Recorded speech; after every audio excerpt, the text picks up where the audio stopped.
Hello friends. आशा करता हूँ सब कुशल मंगल होंगे। जिन जिन का यूपीपीसीएस का एग्जाम है उसको घटना चक्र की दृष्टि करना अनिवार्य है। और आज हम आपको वीडियो में यही करा रहे हैं। जो सबसे पहले हम जिसमें देखते हैं अंतर्राष्ट्रीय संबंध। अंतर्राष्ट्रीय संबंधों में सबसे पहले हम देखेंगे भारत ऑस्ट्रेलिया के बीच में 21 सितंबर 2021 को 2+2 वार्ता हुई। इस 2+2 वार्ता में एक तो रक्षा मंत्री होते हैं और विदेश मंत्री होते हैं। और दोनों देशों के दोनों तरफ के रक्षा मंत्री और विदेश मंत्रियों की मीटिंग होती है। इसमें हमारी तरफ से राजनाथ सिंह हमारे रक्षा मंत्री रहे और एस जयशंकर हमारे विदेश मंत्री। ऑस्ट्रेलिया की तरफ से उनके विदेश मंत्री मॉरिस पायने और उनके रक्षा मंत्री पीटर ड्यूटन ने इसमें सहभागिता ली। भारत ऑस्ट्रेलिया द्विपक्षीय संबंधों के व्यापक रणनीतिक साझेदारी यानी कि कॉम्प्रिहेंसिव स्ट्रेटेजिक पार्टनरशिप में परिवर्तन होने के परिणाम स्वरूप यह वार्ता आयोजित हुई। अब उल्लेखनीय है 4 जून 2020 को क्या हुआ था। 4 जून 2020 को प्रथम Bharat Australia virtual leader summit के दौरान दोनों देशों के प्रधानमंत्रियों के मध्य द्विपक्षीय संबंधों को व्यापक रणनीतिक साझेदारी तक बढ़ाने पर सहमति बनी थी। कब बनी थी? 4 जून 2020 को। इसमें दोनों देशों के विदेश मंत्री और रक्षा मंत्रियों के मध्य प्रत्येक 2 वर्षों पर यानी कि अभी 2021 में हुई है और नेक्स्ट कब होगी, फिर इसके आधार पर नेक्स्ट होगी 2023 में। पर रणनीतिक मुद्दों पर चर्चा हेतु 2+2 वार्ता आयोजित करने का प्रावधान शामिल था। ये प्रावधान हुआ था किसमें? व्यापक रणनीतिक साझेदारी में। उल्लेखनीय है कि भारत के साथ 2+2 मंत्री स्तरीय वार्ता आयोजित करने वाला ऑस्ट्रेलिया तीसरा देश है। पहला नहीं है, तीसरा देश है। इससे पहले अमेरिका और जापान के साथ भारत 2+2 मंत्री स्तरीय वार्ता कर चुका है। भारत एवं रूस के मध्य 2+2 वार्ता आयोजन पर सहमति बनी है, भारत और रूस के मध्य। लेकिन आपको याद रखना है अमेरिका के साथ हो चुका है, जापान के साथ हो चुका है और ऑस्ट्रेलिया के साथ हो चुका है। लेटेस्ट में ऑस्ट्रेलिया के साथ हुआ है। नेक्स्ट है जो दूसरे द्वितीय भारत ऑस्ट्रेलिया 2+2 मंत्री स्तरीय वार्ता वर्ष 2023 में आयोजित होगी, ये हम बता चुके हैं। अब भारत और डेनमार्क के मध्य क्या हुआ? 9 सितंबर 2021 को भारत और डेनमार्क ने हरित रणनीतिक साझेदारी यानी कि ग्रीन स्ट्रेटेजिक पार्टनरशिप के अंग के रूप में नई दिल्ली में, कहां पर? नई दिल्ली में, ये भी याद रखना है कहां पर है, नई दिल्ली में अपतटीय पवन एवं नवीकरणीय ऊर्जा हेतु एक संयुक्त उत्कृष्ट केंद्र स्थापित करने का सोचा है। और यह एक नॉलेज हब होगा, यानी कि इसको इंग्लिश में अगर देखें तो इसका जो फुल फॉर्म है joint centre of excellence for offshore wind and renewable energy को लॉन्च किया। भारत एवं डेनमार्क के मध्य हरित रणनीतिक साझेदारी को सितंबर 2020 में लॉन्च किया गया था। उसी के आधार पर यह केंद्र स्थापित हुआ है। और इस केंद्र का उद्देश्य क्या है? नवीकरणीय ऊर्जा संबंधी भारत की महत्वाकांक्षी लक्ष्यों का समर्थन करना। जो भारत में रिन्यूएबल एनर्जी होगी उससे संबंधित जो लक्ष्य है उसका समर्थन करना, उसमें सहयोग करना। और यह केंद्र एक नॉलेज हब की तरह काम करेगा। और यह केंद्र प्रारंभ में जिन 4 कार्य समूह के आसपास केंद्रित होगा वे कौन कौन से कार्य है? स्थानिक योजना, वित्तीय ढांचे की शर्तें, आपूर्ति श्रृंखला अवसंरचना, मानक तथा परीक्षण यानी कि spatial planning, financial framework conditions, supply chain infrastructure, standards and testing. तो ये भारत और डेनमार्क के मध्य है। तो क्वेश्चन बिल्कुल आ सकता है कि जो भारत और डेनमार्क में समझौता हुआ, ये उत्कृष्ट केंद्र बना, वो कहाँ पर बना? नई दिल्ली।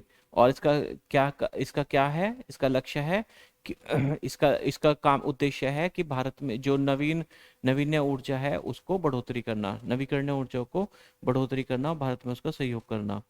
नेक्स्ट है आपका भारत अमेरिका को अगर हम देखें तो 9 सितंबर 2021 को नवीकृत भारत अमेरिका रणनीतिक स्वच्छ ऊर्जा भागीदारी यानी कि स्ट्रेटेजिक क्लीन एनर्जी पार्टनरशिप यानी कि एससीईपी इसकी फुल फॉर्म भी आ सकती है। अगर एससीपी पूछे तो एससीपी है स्ट्रेटेजिक एनर्जी, एसईपी है strategic energy partnership, E for energy, P for partnership. Clean बाद में जुड़ा है। दूसरा एस सीईपी को भारत अमेरिका जलवायु एवं स्वच्छ ऊर्जा एजेंडा 2030 भागीदारी यानी कि US India climate and clean energy agenda 2030 partnership के अनुसरण में नए रूप में लॉन्च किया गया है। इसे नए रूप में इसलिए कहा है क्योंकि ये पहले SEP था, पहले ये SEP कहलाता था और अब ये SCEP हो गया। उल्लेखनीय है कि 22-23 अप्रैल 2021 को अमेरिका द्वारा आयोजित लीडर्स समिट ऑन क्लाइमेट, जिसमें भारत के प्रधानमंत्री भी थे नरेंद्र मोदी जी और अमेरिका के राष्ट्रपति थे जो बाइडेन जी, उन्होंने जलवायु एवं स्वच्छ ऊर्जा एजेंडा 2030 भागीदारी की घोषणा की थी। इन्होंने क्या घोषणा की थी? US India climate and clean energy agenda 2030 partnership. SCEP के तहत सहयोग के 5 स्तंभ होंगे, सहयोग के 5 स्तंभ होंगे SCEP के तहत। और वे 5 स्तंभ कौन से हैं पूछ सकते हैं, बिल्कुल इंपॉर्टेंट है। वे 5 स्तंभ है, नंबर 1 है विद्युत एवं ऊर्जा दक्षता, विद्युत एवं ऊर्जा दक्षता, उत्तरदायी तेल एवं गैस और नवीकरणीय ऊर्जा, सतत वृद्धि, उभरते ईंधन। पहले मैंने कहा था SE और P थी, तो SEP में वे 4 स्तंभ थे और इसमें जो नया जोड़ा है वो उभरते ईंधन है, इमर्जिंग फ्यूल्स, जो ये है नया। और इमर्जिंग फ्यूल्स को अभी जोड़ा है, ये 4 पहले से ही थे SEP में और ये अब इसमें 5वां जोड़ दिया है उभरते ईंधन, तो ये बन गया SCEP। ठीक है, SCEP। और ये किसके तहत है? जलवायु एवं स्वच्छ ऊर्जा एजेंडा 2030 भागीदारी, यानी कि जो climate and clean energy agenda 2030 partnership के तहत। नेक्स्ट आप बढ़ते हैं, नेक्स्ट है आपका उल्लेखनीय है कि अप्रैल 2018 में भारतीय प्रधानमंत्री और तत्कालीन अमेरिकी राष्ट्रपति जो वो थे ट्रंप थे, उनके पहल पर भारत अमेरिका रणनीतिक ऊर्जा भागीदारी यानी कि स्ट्रेटेजिक एनर्जी पार्टनरशिप SEP जो हुआ था वो अप्रैल 2018 में शुरू हुआ था। और ऐसे अब इसमें उभरते ईंधन जोड़ दिया गया है और इसका उद्देश्य स्वच्छ ऊर्जा ईंधनों को बढ़ावा देना है। इसका उद्देश्य क्या है? स्वच्छ ऊर्जा ईंधनों को बढ़ावा देना। दोनों देशों ने Bharat America gas task force का पुनर्निर्माण, भारत अमेरिका निम्न उत्सर्जन गैस टास्क फोर्स यानी कि इंडिया US लो एमिशंस गैस टास्क फोर्स के रूप में करने की घोषणा की। ठीक, इस अवसर पर जैव ईंधनों पर एक नए भारत अमेरिका कार्यबल यानी टास्क फोर्स बनाया है। India US task force on biofuels के गठन की भी घोषणा की। अमेरिका ने अपने शुद्ध ग्रीन हाउस गैस उत्सर्जनों में 2005 के स्तर की तुलना में 30 में 50 से 52% कटौती का लक्ष्य निर्धारित किया है। ये इंपॉर्टेंट है, याद रखिएगा। ये पर्यावरण में भी पूछा जा सकता है, पर्यावरण के क्वेश्चंस बहुत आते हैं और पर्यावरण से संबंधित भी है ये करंट। वर्ष 2030 तक कितना? 50 से 52% कटौती, 50 से 52% कटौती का लक्ष्य है। और भारत ने क्या है? भारत का लक्ष्य है 2030 तक 450 गीगावाट, याद रखिए 450 गीगावाट नवीकरणीय ऊर्जा की स्थापना का लक्ष्य निर्धारित किया है। दोनों इंपॉर्टेंट है, ये भी इंपॉर्टेंट है और ये भी इंपॉर्टेंट है, पूछा जा सकता है। अमेरिका का लक्ष्य क्या है? शुद्ध ग्रीन हाउस गैस उत्सर्जन में वर्ष 2005 में क्या होगा कि 50 से 52% कटौती का लक्ष्य निर्धारित किया। भारत ने भी 2030 तक 450 गीगावाट नवीकरणीय ऊर्जा की स्थापना का लक्ष्य निर्धारित किया। 4 मार्च 2021 को असम से USA के लिए लाल चावल, ये लाल चावल असम से हैं, उसको बाओधान बोलते हैं, बाओधान की पहली खेप रवाना हुई। ये थोड़ा सा इंपॉर्टेंट है। 4 मार्च 2021 को लाल धान गया। जलवायु कार्रवाई एवं वित्तीय गतिशीलता संवाद है एक, ये थोड़ा सा एक बार देख लें। जलवायु कार्रवाई एवं वित्तीय गतिशीलता संवाद यानी कि climate action and finance mobilisation dialogue, climate action and finance mobilisation dialogue, ये इसकी फुल फॉर्म है। और 13 सितंबर 2021 को भारत अमेरिका के मध्य ये लॉन्च हुआ है। और CFMD भारत अमेरिका जलवायु और स्वच्छ ऊर्जा एजेंडा 2030 भागीदारी के 2 ट्रैक में से एक है। और दूसरा ट्रैक क्या है? SCEP। एक ट्रैक तो हो गया आपका CAFMD यानी कि climate action and finance mobilisation dialogue, और दूसरा है स्ट्रेटेजिक क्लीन एनर्जी पार्टनरशिप। तो 2 हुए, ठीक है। इस एजेंडे के तहत दो हुए, भारत अमेरिका जलवायु एंड स्वच्छ ऊर्जा एजेंडा 2030 भागीदारी के तहत दो ट्रैक में से एक है, और दूसरा ट्रैक है SCEP जो हमने अभी पहले पढ़ा था। ये हो गया, ये इंपॉर्टेंट है, ये पर्यावरण में भी आ सकता है और करंट में भी आ सकता है, दोनों ही तरह से ये इंपॉर्टेंट है। चलिए आगे बढ़ते हैं। भारत और मालदीव। भारत और मालदीव, मालदीव भारत के एक पड़ोसी देश है जो कि हिंद महासागर में है, लक्षद्वीप के पास है। इसमें क्या है कि भारत ने वाणिज्य दूतावास बनाया है यहाँ पर, और वो बना है अड्डू शहर में, मालदीव में है ये अड्डू शहर। और यह कॉन्सुलेट जनरल खोला है भारत में, एक नया कॉन्सुलेट जनरल खोला है, और यही इसका ये थोड़ा इसको आप इम्पोर्टेंट मान लें कि भारत ने अपना वाणिज्य हाल ही में कहाँ पर खोला है, अड्डू शहर में, जो कि मालदीव में। 2 जून 2021 को केंद्रीय मंत्रिमंडल ने भारत और मालदीव के मध्य सतत शहरी विकास, सस्टेनेबल अर्बन डेवलपमेंट के क्षेत्र में सहयोग पर समझौता MOU की मंजूरी प्रदान की है। MOU पर फरवरी 2021 में हस्ताक्षर किए गए थे। इसके बाद आते हैं, इसमें थोड़ा सा और है मालदीव कोरिया में। हाँ, 16 मार्च 2021 को केंद्रीय मंत्रिमंडल ने भारत और मालदीव के मध्य खेल एवं युवा मामलों के क्षेत्र में सहयोग पर MOU किया है, और यह MOU नवंबर 2020 में हस्ताक्षरित हुआ। अब आ जाओ भारत दक्षिण कोरिया। भारत और दक्षिण कोरिया के मध्य क्या है संबंध? इसमें आप देखते हैं क्या इंप्रूवमेंट आई कि एक पार्क बनाया है दिल्ली कैंट में, और वो जो कोरिया वार था उस समय जो भारतीय सैनिक थे उसके आधार पर दिल्ली कैंट में भारत कोरिया मैत्री पार्क बनाया गया है, और इसका उद्घाटन किया गया है। यह पार्क भारत दक्षिण कोरिया के सुदृढ़ मैत्री संबंधों का प्रतीक है। यह पार्क कोरियाई युद्ध 1950-53 में संयुक्त राष्ट्र के तत्वाधान में भारत के योगदान के स्मारक के रूप में बनाया गया है। 6 एकड़ के हरित क्षेत्र में विस्तृत इस पार्क को भारत सरकार के रक्षा मंत्रालय, भारतीय थल सेना, दिल्ली छावनी बोर्ड, कोरियाई दूतावास और कोरियाई war veterans association of India के संयुक्त परामर्श से विकसित किया गया है। नेक्स्ट आ जाओ भारत और बांग्लादेश। भारत और बांग्लादेश के बीच में क्या है कि अभी मोदी जी गए थे बांग्लादेश में, कोविड-19 के बाद उनकी सबसे पहली यात्रा, विदेश यात्रा यही थी, और वहाँ की जो प्रधानमंत्री है वो शेख हसीना है, और 27 मार्च 2021 को वे बांग्लादेश की राजकीय यात्रा पर गए। कोविड-19 महामारी के बाद उनकी पहली विदेश यात्रा थी ये। प्रधानमंत्री की यह बांग्लादेश यात्रा 3 युगांतकारी घटनाओं के स्मरणोत्सव के अवसर पर हुई, और उसमें चीफ गेस्ट थे। एक थे मुजीब बोर्शो। मुजीब बोर्शो मतलब मुजीबुर रहमान, जो बंगबंधु शेख मुजीबुर रहमान का जन्म शताब्दी है, मुजीब बोर्शो। भारत और बांग्लादेश के जो राजनयिक संबंध है उसको 50 साल पूरे हो चुके हैं। ये इंपॉर्टेंट है क्योंकि 50 साल पूरे हुए हैं, और यहाँ से आएगा क्योंकि भारत और बांग्लादेश के बीच में बहुत सारी रेल्स, रोड लिंक बने हैं, उनको याद करना जरूरी है। बांग्लादेश के स्वतंत्रता संग्राम की 50वीं वर्षगांठ, और ये 50वीं वर्षगांठ है। एक तो मुजीब बोर्शो, दूसरा भारत बांग्लादेश के मध्य 50 साल हो गए संबंधों को, और तीसरा उनकी जो लिबरेशन वॉर है उसके 50वीं वर्षगांठ थी। नेक्स्ट बढ़ते हैं। 26 जनवरी 2021 को प्रधानमंत्री मोदी, 26 मार्च सॉरी माफ कीजिएगा, 26 मार्च 2021 को प्रधानमंत्री नरेंद्र मोदी बांग्लादेश की स्वतंत्रता की स्वर्ण जयंती के अवसर पर आयोजित समारोह के क्या थे, गेस्ट ऑफ ऑनर, यानी कि मुख्य अतिथि थे ये। ठीक है, मोदी प्रधानमंत्री ने शेख मुजीबुर रहमान को मरणोपरांत गांधी शांति पुरस्कार 2020 मिला है। ये इंपॉर्टेंट है, किसको दिया है मरणोपरांत गांधी शांति पुरस्कार, किसको मिला है, शेख मुजीबुर रहमान को। शेख मुजीबुर रहमान को गांधी शांति पुरस्कार 2020 से सम्मानित किया। प्रधानमंत्री ने भारत में बांग्लादेशी युवाओं के अध्ययन के लिए 1000 सुवर्णो जयंती छात्रवृत्ति प्रदान की।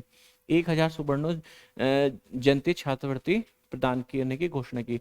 बांग्लादेश के राष्ट्रीय दिवस समारोह के अवसर पर प्रख्यात हिंदुस्तानी शास्त्रीय गायक थे पंडित अजय चक्रवर्ती ने बंगबंधु को समर्पित एक विशेष राग मैत्री की रचना की। एक इन्होंने नया राग बनाया, उसका नाम है राग मैत्री।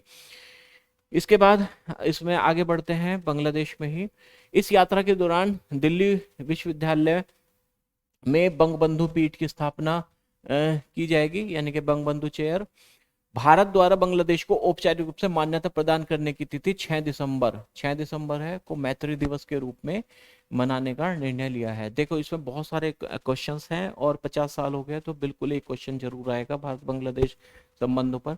बांग्लादेश के स्वतंत्रता संग्राम में शहीद हुए भारतीय सैनिकों के सम्मान में आशुगंज, बांग्लादेश में है आशुगंज में एक युद्ध स्मारक जो वॉर मेमोरियल है वो बनाया गया है, उसकी स्थापना की घोषणा का निर्णय लिया है। दोनों पक्ष न्यू जलपाईगुड़ी जो पश्चिम बंगाल में है, न्यू जलपाईगुड़ी और ढाका के मध्य, न्यू जलपाईगुड़ी और ढाका के मध्य मिताली एक्सप्रेस, एक नई ट्रेन शुरू हुई है मिताली एक्सप्रेस को आरंभ करने पर सहमत हुए। इससे पहले भी चल रही है 4 ट्रेन और उसको भी हम देखेंगे, लेकिन इसको भी याद रखें, मिताली एक्सप्रेस। यह ट्रेन दिसंबर 2020 में पुनः बहाल किए गए हल्दीबाड़ी जो भारत में है, चिल्हाटी जो बांग्लादेश में है, रेल संपर्क से होकर गुजरती है। इसी लिंक से हुआ है, हल्दीबाड़ी और चिल्हाटी लिंक से ही। और आगे इसमें देखें, बहुत इंपॉर्टेंट है, इसको आप इग्नोर मत, इसको आप अवॉइड नहीं करना, ये यहाँ से क्वेश्चन आएगा, बिल्कुल आना चाहिए।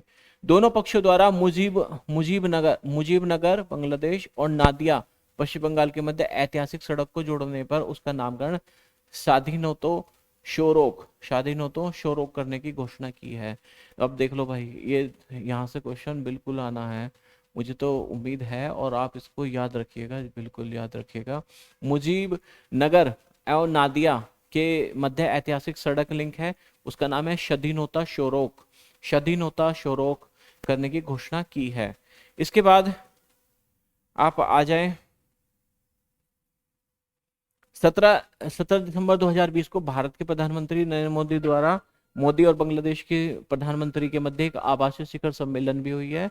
दोनों देशों के मध्य जो द्विपक्षीय महत्वपूर्ण समझौते हुए, उसमें 7 समझौते हुए हैं, और इन 7 समझौतों में ये 7 समझौते हुए हैं, और इन 7 समझौतों में कौन कौन से हैं एक बार देख लेते हैं। दोनों देशों के मध्य जो कनेक्टिविटी है कि महत्वपूर्ण आयाम के रूप में चिल्हाटी और हल्दीबाड़ी के मध्य रेल लिंक को पुनर्बहाल किया गया है। कौन से? एक तो 7 MOU हुए हैं, और इनके बीच में क्या है, एक महत्वपूर्ण आयाम है चिल्हाटी और हल्दीबाड़ी के मध्य महत्वपूर्ण रेल लिंक को पुनर्बहाल किया गया है। शिखर सम्मेलन के दौरान दोनों प्रधानमंत्री ने हल्दीबाड़ी से बांग्लादेश के चिल्हाटी के मध्य पुनर्बहाल किए गए रेलवे लिंक का संयुक्त रूप से उद्घाटन किया। हल्दीबाड़ी पश्चिम बंगाल के कूच बिहार जिले में स्थित है। ये हल्दीबाड़ी जो है ये कूच बिहार जिले में स्थित है। हल्दीबाड़ी चिल्हाटी रेल लिंक भारत और बांग्लादेश के मध्य वर्तमान में संचालित 5वीं रेल लिंक है। ये याद रखना, 5वीं रेल लिंक है। 4 कौन कौन सी है वो भी इसमें दिया गया है, और इसमें बिल्कुल आना चाहिए क्वेश्चन, कौन कौन से और लिंक है वो भी देख लेते हैं। 4 लिंक हो रहा है। वे लिंक है, नंबर 1 है पेट्रोपाल बेनोपोल, गेदे दर्शन, सिंघाबाद रोहनपुर, राधिकापुर बिलोल, ये 4 हैं। और 5वां हो गया हल्दीबाड़ी, और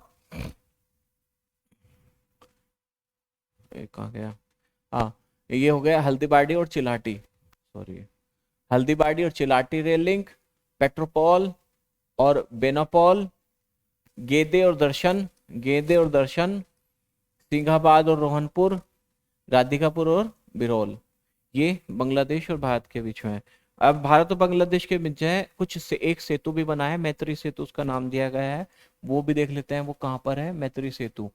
ये 9 मार्च 2021 को इन्होंने वीडियो कॉन्फ्रेंस के जरिए इसका उद्घाटन किया था। इस सेतु को फेनी नदी पर बनाया गया है और 133 करोड़ की लागत आई है। इसकी लंबाई है 1.9 किलोमीटर। देखिए इन फैक्ट्स को यूपीपीसीएस बहुत ज्यादा पूछता है, इसलिए इन पर गौर कीजिएगा कि सेतु जो मैत्री सेतु है वो कौन सी नदी पर है, फेनी नदी पर है, ये इंपॉर्टेंट हो गया। और दूसरा इसकी लंबाई कितनी है, 1.9 किलोमीटर।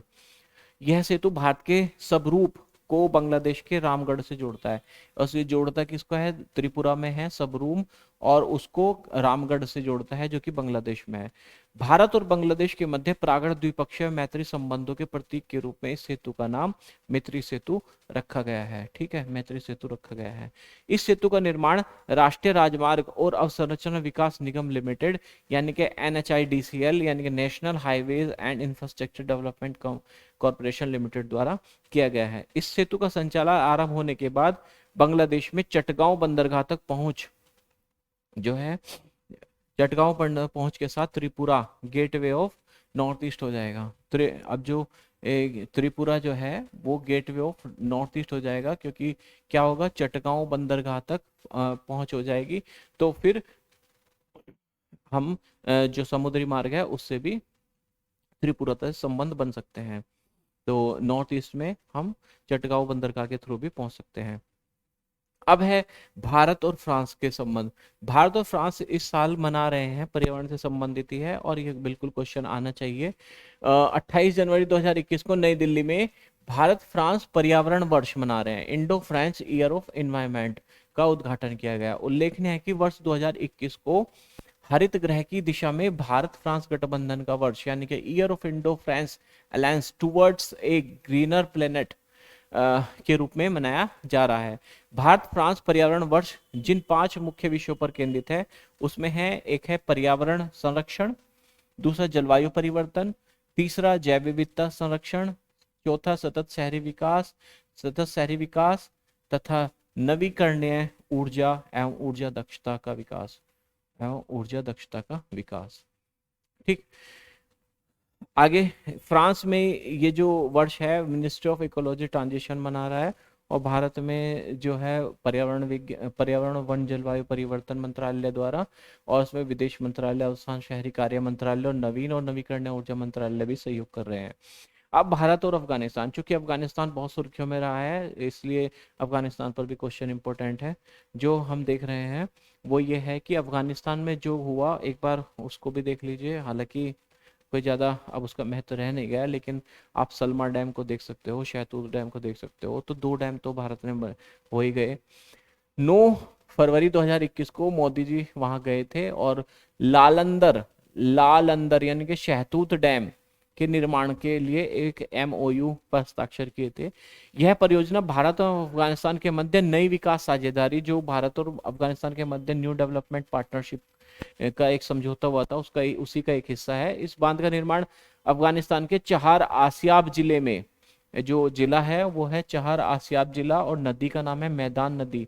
मैदान नदी काबुल नदी की एक सहायक नदी है, उस पर किया जा रहा है। इस बांध के निर्माण का उद्देश्य काबुल शहर के लोगों को सुरक्षित पेयजल आवश्यकताओं को पूर्ति करना, निकटवर्ती क्षेत्रों को सिंचाई के लिए जल उपलब्ध कराना, सिंचाई और जल निकासी के मौजूद नेटवर्क को पुनर्स्थापित करना, और इस क्षेत्र में बाढ़ से सुरक्षा और प्रबंधन प्रयासों में सहायता करना है। यह भारत द्वारा अफगानिस्तान में बनाया जाए दूसरा मेजर डैम है, और दूसरा मेजर डैम है। पहला कौन सा था? पहला था अफगानिस्तान जो मैत्री है, मैत्री बांध भी कहते हैं इसको, भारत अफगानिस्तान मैत्री बांध यानी कि इंडो अफगानिस्तान फ्रेंडशिप डैम, या फिर सलमा डैम के नाम से भी जाना जाता है। 2016 में इसका उद्घाटन हुआ था और इसको बनाया था भारत की मिनी रत्न कंपनी है एक, वापकोस लिमिटेड ने इसको कार्यान्वित किया था। अच्छा, इसमें फिर हुआ क्या था? हाँ, तो ये 2 डैम याद रखिए आप, 2 डैम आप याद रखेंगे। कौन कौन से डैम है वो? एक तो है सलमा डैम और एक है शहतूत डैम। सलमा डैम जो है वो है किस पर, कौन सी नदी में? मैदान नदी ये सलमा डैम है। और जो पहला डैम है शहतूत डैम, वो है मैदान नदी पर, जो कि काबुल की सहायक है। दूसरा, आप आ जाओ, ऑपरेशन देवी शक्ति क्या है पूछा जाता है, बहुत इंपॉर्टेंट है। जब 15 अगस्त को इन्होंने, तालिबान ने अफगानिस्तान पर यानी कि काबुल पर नियंत्रण प्राप्त कर लिया, तो वहां से अपने लोगों को निकालने के लिए प्रत्येक देश ने एक अभियान चलाए, जिसमें भारत ने भी एक मिशन चलाया, ऑपरेशन देवी शक्ति। और इसके द्वारा वहां से भारतीयों को सुरक्षित, भारतीय नागरिकों को वहां से सुरक्षित निकालना इसका उद्देश्य था, और इस मिशन को कहा ऑपरेशन देवी शक्ति। और इसमें पूछा जा सकता है, इसमें बहुत सारे देशों के ऑपरेशन दिए हुए हैं, और इम्पोर्टेंट है कि कौन से देश का मैचिंग आ सकती है, कौन से देश का ऑपरेशन किस नाम से जाना जाता है।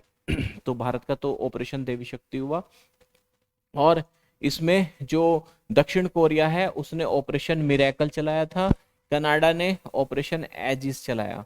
कनाडा का है ऑपरेशन एजिस, और दक्षिण कोरिया का है ऑपरेशन मिरेकल।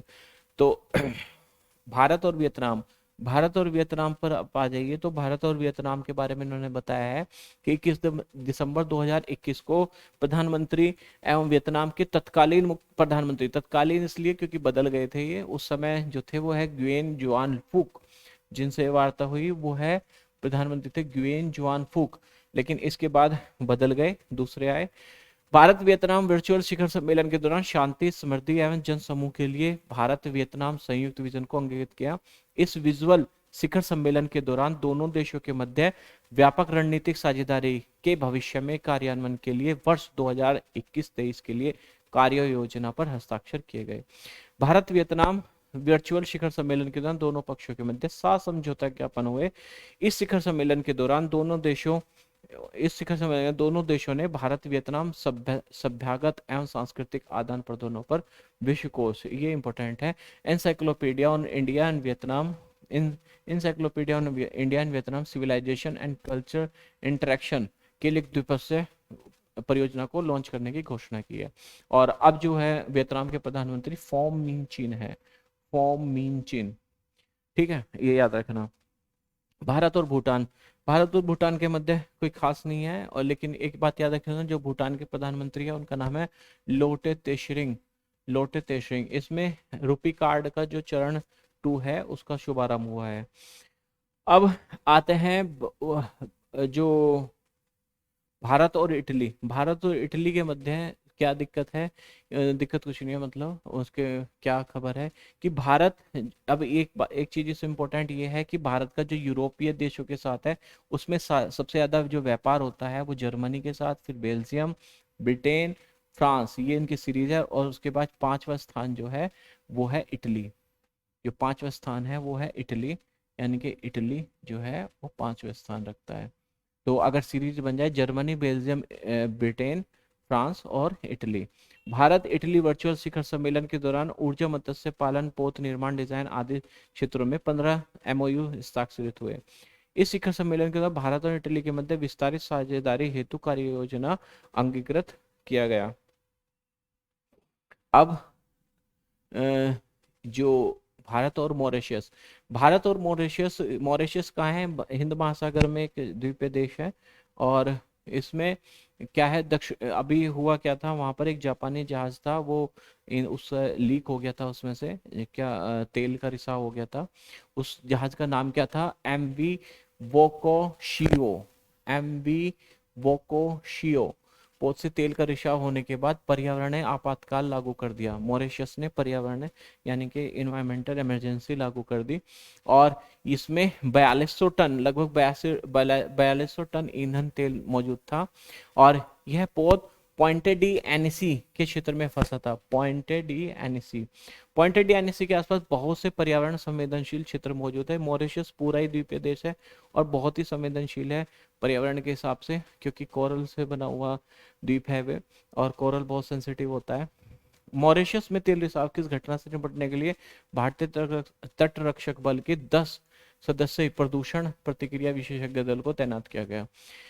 इस अब है स्वेज नहर इसलिए सुर्खियों में रही क्योंकि यहाँ पर एक जो था जहाज फंस गया था, और उस जहाज के फंसने के बाद भारत ने वहां पर कुछ अपने सजेशन दिए। मार्च 2021 में स्वेज नहर की समस्या से निपटने के लिए भारत ने 4 सूत्रीय योजना बनाई। अब स्वेज नहर समस्या ये आती, वहां पर जब जहाज फंस गया तो सारा का सारा मार्ग ब्लॉक हो गया।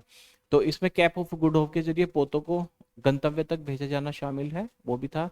और इसमें हुआ क्या था, 23 मार्च वाले दिन एक कंटेनर पोत स्वेज में फंस गया और जलमार्ग पर पूरी तरह से वो जो था वो यातायात अवरुद्ध हो गया। एवर गिवेन नाम का पोत था जो चीन से चला था, एवर गिवेन, और इसे जाना था नीदरलैंड के पोर्ट रोटरडैम पर, और इसका मालिक जापान का व्यवसाय था शोइकी सेन। ये जहाज का मालिक था शोइकी सेन, चीन से इसने संभाल लिया। मालिक था इसका जापानी शोइकी सेन, और जा रहा था ये कहाँ, ये रोटरडम, और लेकिन फंस गया ये एवर गिवेन में। तो भारत ने इसमें 4 जो सूत्री योजना दी। कार्गो की प्राथमिकता तय करना, माल भाड़े की दरें तय करना, बंदरगाहों से परामर्श करना, मार्गों की रीरूटिंग से संबंधित फैसला, ये 4 थे। अब आ जाओ, ये हो गए आपके पूरा सूचकांक। अब थोड़ा सा सूचकांक पर ध्यान दें क्योंकि सूचकांक से क्वेश्चन पूछे जाते हैं। तो वैश्विक नवाचार सूचकांक क्या होता है? इनोवेशंस में देखो 2021 का भारत का, ये 2007 में शुरू हुआ था, और इसको 2007 में सबसे पहले लॉन्च किया गया था।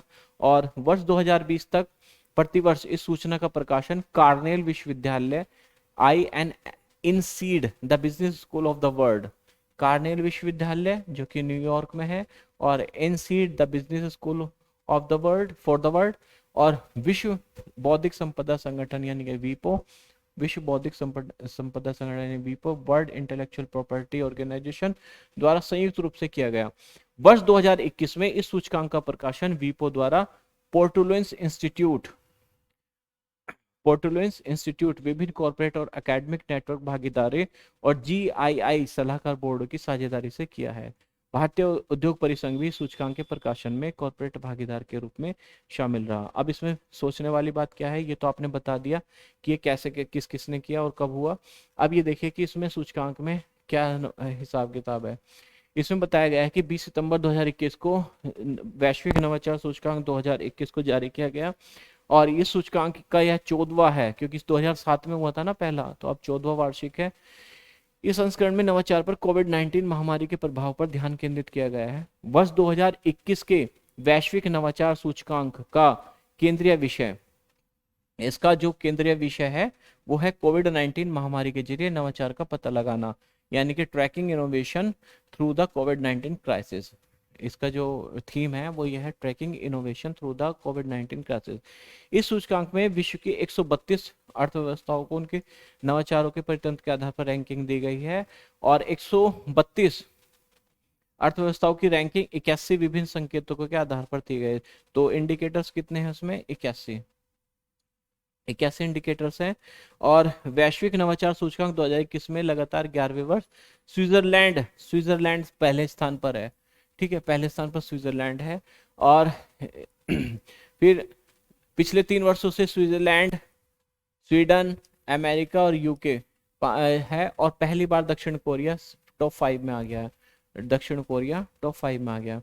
अब आप समझ रहे होंगे भारत की क्या स्थिति है। भारत की स्थिति बताते हैं कि भारत की रैंकिंग में सुधार हो रहा है 2015 के बाद, जो है सुधार चल रहा है। अब 2020 में ही भारत अंडर 50 में आ गया था, 48 रैंक थी 2020 में, और अब हमारी है 46। अब 2 रैंक का सुधार हो गया, अब हमारी है 46 रैंक।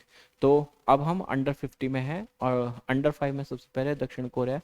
चीन का लगभग 12वां नंबर है, चीन का 12वां नंबर है। आप एक बार लिस्ट देख लें, लिस्ट देख लेंगे तो सारा याद हो जाएगा।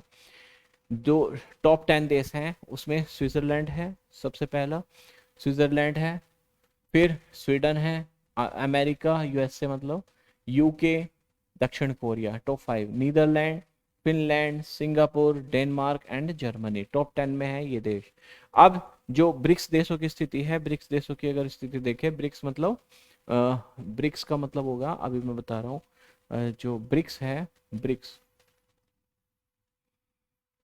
का मतलब होगा Brazil, Russia, India, China, south Africa.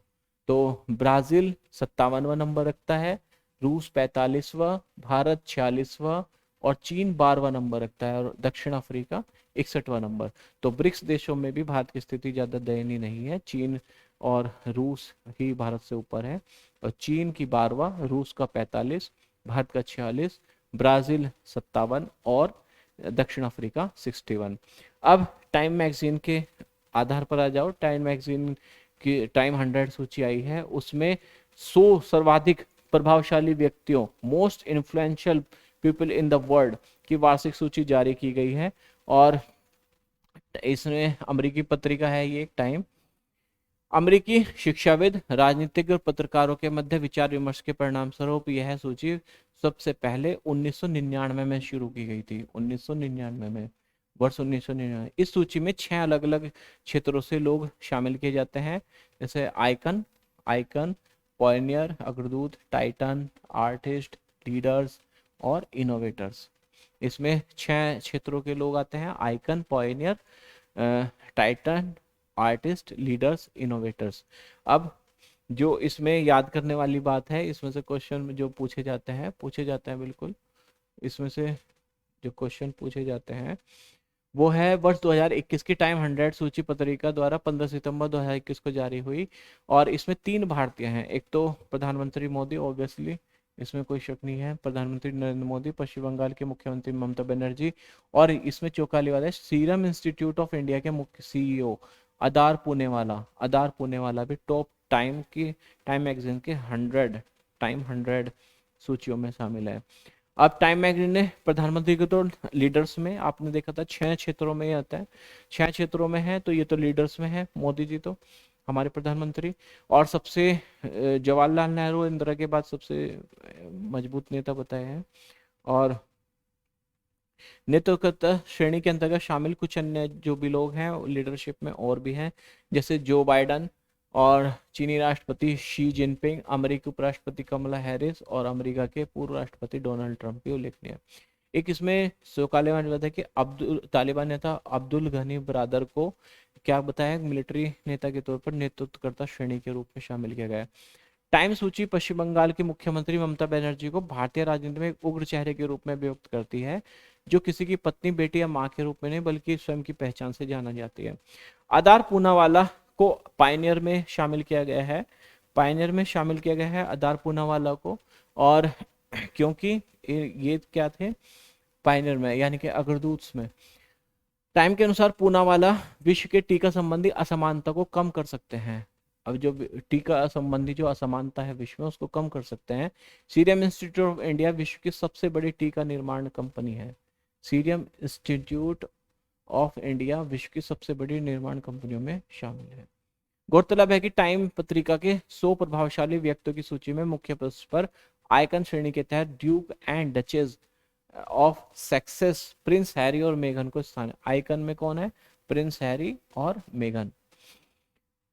इसके बाद जो ऑकस है इंपोर्टेंट है, ऑकस बिल्कुल, एक था पहले ऑजस था, ऑकस, ऑकस बहुत इंपॉर्टेंट है इस बार। ऑकस ये एक नया वो बनाया प्लेटफॉर्म। वर्ष 1951 में ऑस्ट्रेलिया, न्यूजीलैंड और यूएसए ने मिलकर बनाया था अंजोस, यानी कि ए से ऑस्ट्रेलिया, न्यूजीलैंड एनजे और यूएसए यूनाइटेड स्टेट। 70वीं वर्षगांठ पर क्या हुआ, अब हिंद महासागर में ऑस्ट्रेलिया, यूनाइटेड किंगडम और यूएस, यानी कि ऑकस, ऑस्ट्रेलिया, यूनाइटेड किंगडम और यूएस को शुरू करने की घोषणा की है। इसके तहत क्या होगा, इसमें इसमें क्या हुआ है कि इन्होंने एक मीटिंग की और उसमें जो थे जो बाइडन थे और यूके के प्रधानमंत्री थे बोरिस जॉनसन और ऑस्ट्रेलिया के प्रधानमंत्री थे स्कॉट मॉरिसन। स्कॉट मॉरिसन इसका नाम भूल गए थे इस बार। ये ऑस्ट्रेलिया के जो बाइडन जी जब संयुक्त वार्ता कर रहे थे मीडिया के सामने, तो उसमें ऑस्ट्रेलिया के प्रधानमंत्री का नाम भूल गए थे, उसका नाम है स्कॉट मॉरिसन। इस पहल का प्रथम उद्देश्य हिंद प्रशांत क्षेत्र की शांति एवं सुरक्षा होने के साथ ही साथ 18 महा प्रोजेक्ट भी है। ये 18 महा प्रोजेक्ट, ठीक। इसके तहत क्या होना है, ऑस्ट्रेलिया के लिए परमाणु ऊर्जा संचालित पनडुब्बी का निर्माण होना है और ये एडिलेड शहर में होगा। ऑस्ट्रेलिया की एडिलेड शहर में इसका निर्माण किया जाएगा। 1968 में प्रस्तुत परमाणु हथियार की अप्रसार संधि एनपीटी पर ऑस्ट्रेलिया ने 70 में हस्ताक्षर किए थे। और उपयुक्त के तृतीय साझेदारी इसमें साइबर सुरक्षा, कृत्रिम बुद्धिमत्ता यानी कि एआई, क्वांटम तकनीक और कुछ अंतर समुद्री क्षमता के क्षेत्र में कार्य करेंगे। व्हाइट हाउस द्वारा जारी प्रेस विज्ञप्ति के अनुसार यह साझेदारी पहल भविष्य में जापान, दक्षिण कोरिया, थाईलैंड, फिलीपींस जैसे परंपरागत साझेदारों के अतिरिक्त भारत, वियतनाम जैसे नए सहयोगी एवं क्वाड जैसे नए संगठन के साथ भी अपने संबंध को मजबूत करेंगे। अब ये हो गया आपका ऑकस। टाइम वैश्विक विश्वविद्यालय रैंकिंग अब 2022, इसमें क्या है कि Times Higher Education THE Times Higher Education THE ने वैश्विक विश्वविद्यालय रैंकिंग 2022 यानी कि वर्ल्ड यूनिवर्सिटी रैंकिंग 2022 जारी की। इसमें 5 क्षेत्रों में 13 प्रदर्शन संकेतक है, परफॉर्मेंस इंडिकेटर्स के आधार पर इन्होंने 5 क्षेत्र कौन कौन से दिए हैं। ये 5 क्षेत्र है शिक्षण, शोध यानी कि उद्धरण सिटेशंस, और अंतरराष्ट्रीय दृष्टिकोण, और उद्योग आय इंडस्ट्रियल इनकम, ठीक। ये 5 क्षेत्र लिए हैं और इसमें 99 देशों और क्षेत्रों के रिकॉर्ड 99 देशों के विश्वविद्यालय लिए हैं और 1662 विश्वविद्यालय को रैंक दिया है। और 2022 में भारत के 71 विश्वविद्यालयों को शामिल किया गया है, जबकि पहले 63 थे। ठीक है, पहले ये 63 थे, इस बार 71 है, और पहले थे ये 63। हालांकि कोई भी भारतीय संस्थान टॉप 300 में भी नहीं है, टॉप 300 में भी कोई नहीं है, ये याद रखना। और भारत का है भी तो पहला है, भारतीय विज्ञान संस्थान बेंगलुरु, आईआईएस सी बेंगलुरु को सर्वोच्च मिली है, और वो भी 301 से 350 के बीच में रखा गया है। और दूसरे स्थान पर फिर आईआईटी रोपड़, इसको 351 से 400 के बीच में रखा गया है। अब एक बार देख ले, इसमें सारी यूनिवर्सिटी वैसे अमेरिका की है, याद रख लो, फिर भी एक आध यूके की भी है। ऑक्सफोर्ड सबसे पहली है, ऑक्सफोर्ड को नंबर 1 पर रखा गया है, जो कि यूके में है। California Institute of Technology USA में, Harvard University USA, Stanford University USA, Cambridge UK, MIT USA, Massachusetts Institute of Technology, Princeton विश्वविद्यालय यूएसए, कैलिफोर्निया विश्वविद्यालय बर्कले यूएसए, येल विश्वविद्यालय यूएसए, शिकागो विश्वविद्यालय यूएसए। तो टॉप 10 में तो दो ही हैं बस यूके की, बाकी सब यूएसए की हैं।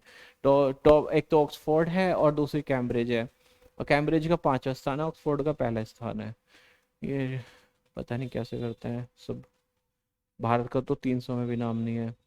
और भारत के कौन कौन से हैं, एक बार भारत वाले भी देख लो। भारत का तो एक ये है 301 से 350 के बीच में, वो है IISc, वो है बंगलुरु कर्नाटक राज्य में है।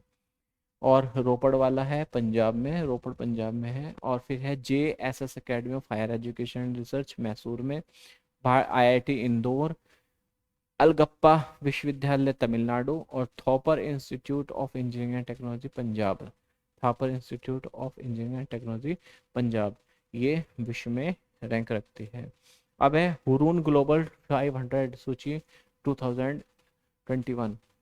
हुरून रिसर्च जो है वो ग्लोबल 500 सूची जारी की गई, और इसमें विश्व की 500 सबसे मूल्यवान गैर राज्य नियंत्रित कंपनियों की सूची है, यानी कि वे कंपनियां जिन पर राज्यों का कोई भी साझेदारी नहीं होती।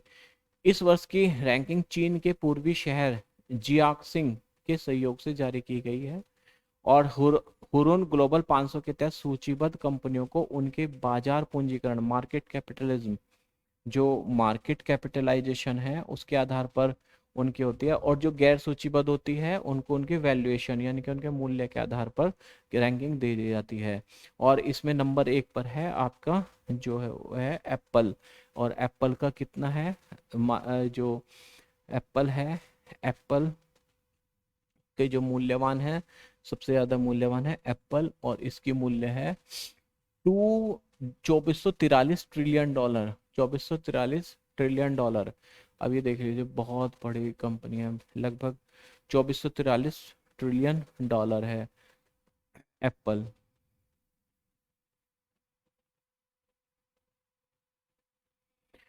विश्व की 500 सबसे मूल्यवान कंपनियों में 243 कंपनियां तो अमेरिका की है। 500 में जो 500 है उसमें 243 तो अमेरिका की है, और चीन की है 47, और जापान की है 30, जापान की है 30।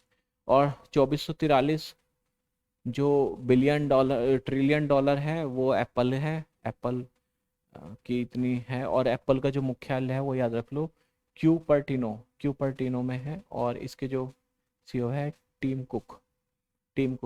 फिर दूसरा है माइक्रोसॉफ्ट, माइक्रोसॉफ्ट की है 2114, और इनका जो मुख्यालय है वो है रेडमॉन्ड में।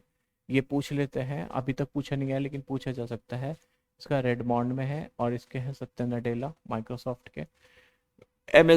अमेजोन की है 1802, और ये सिएटल में है, और जेफ बेजोस है इसके सीईओ।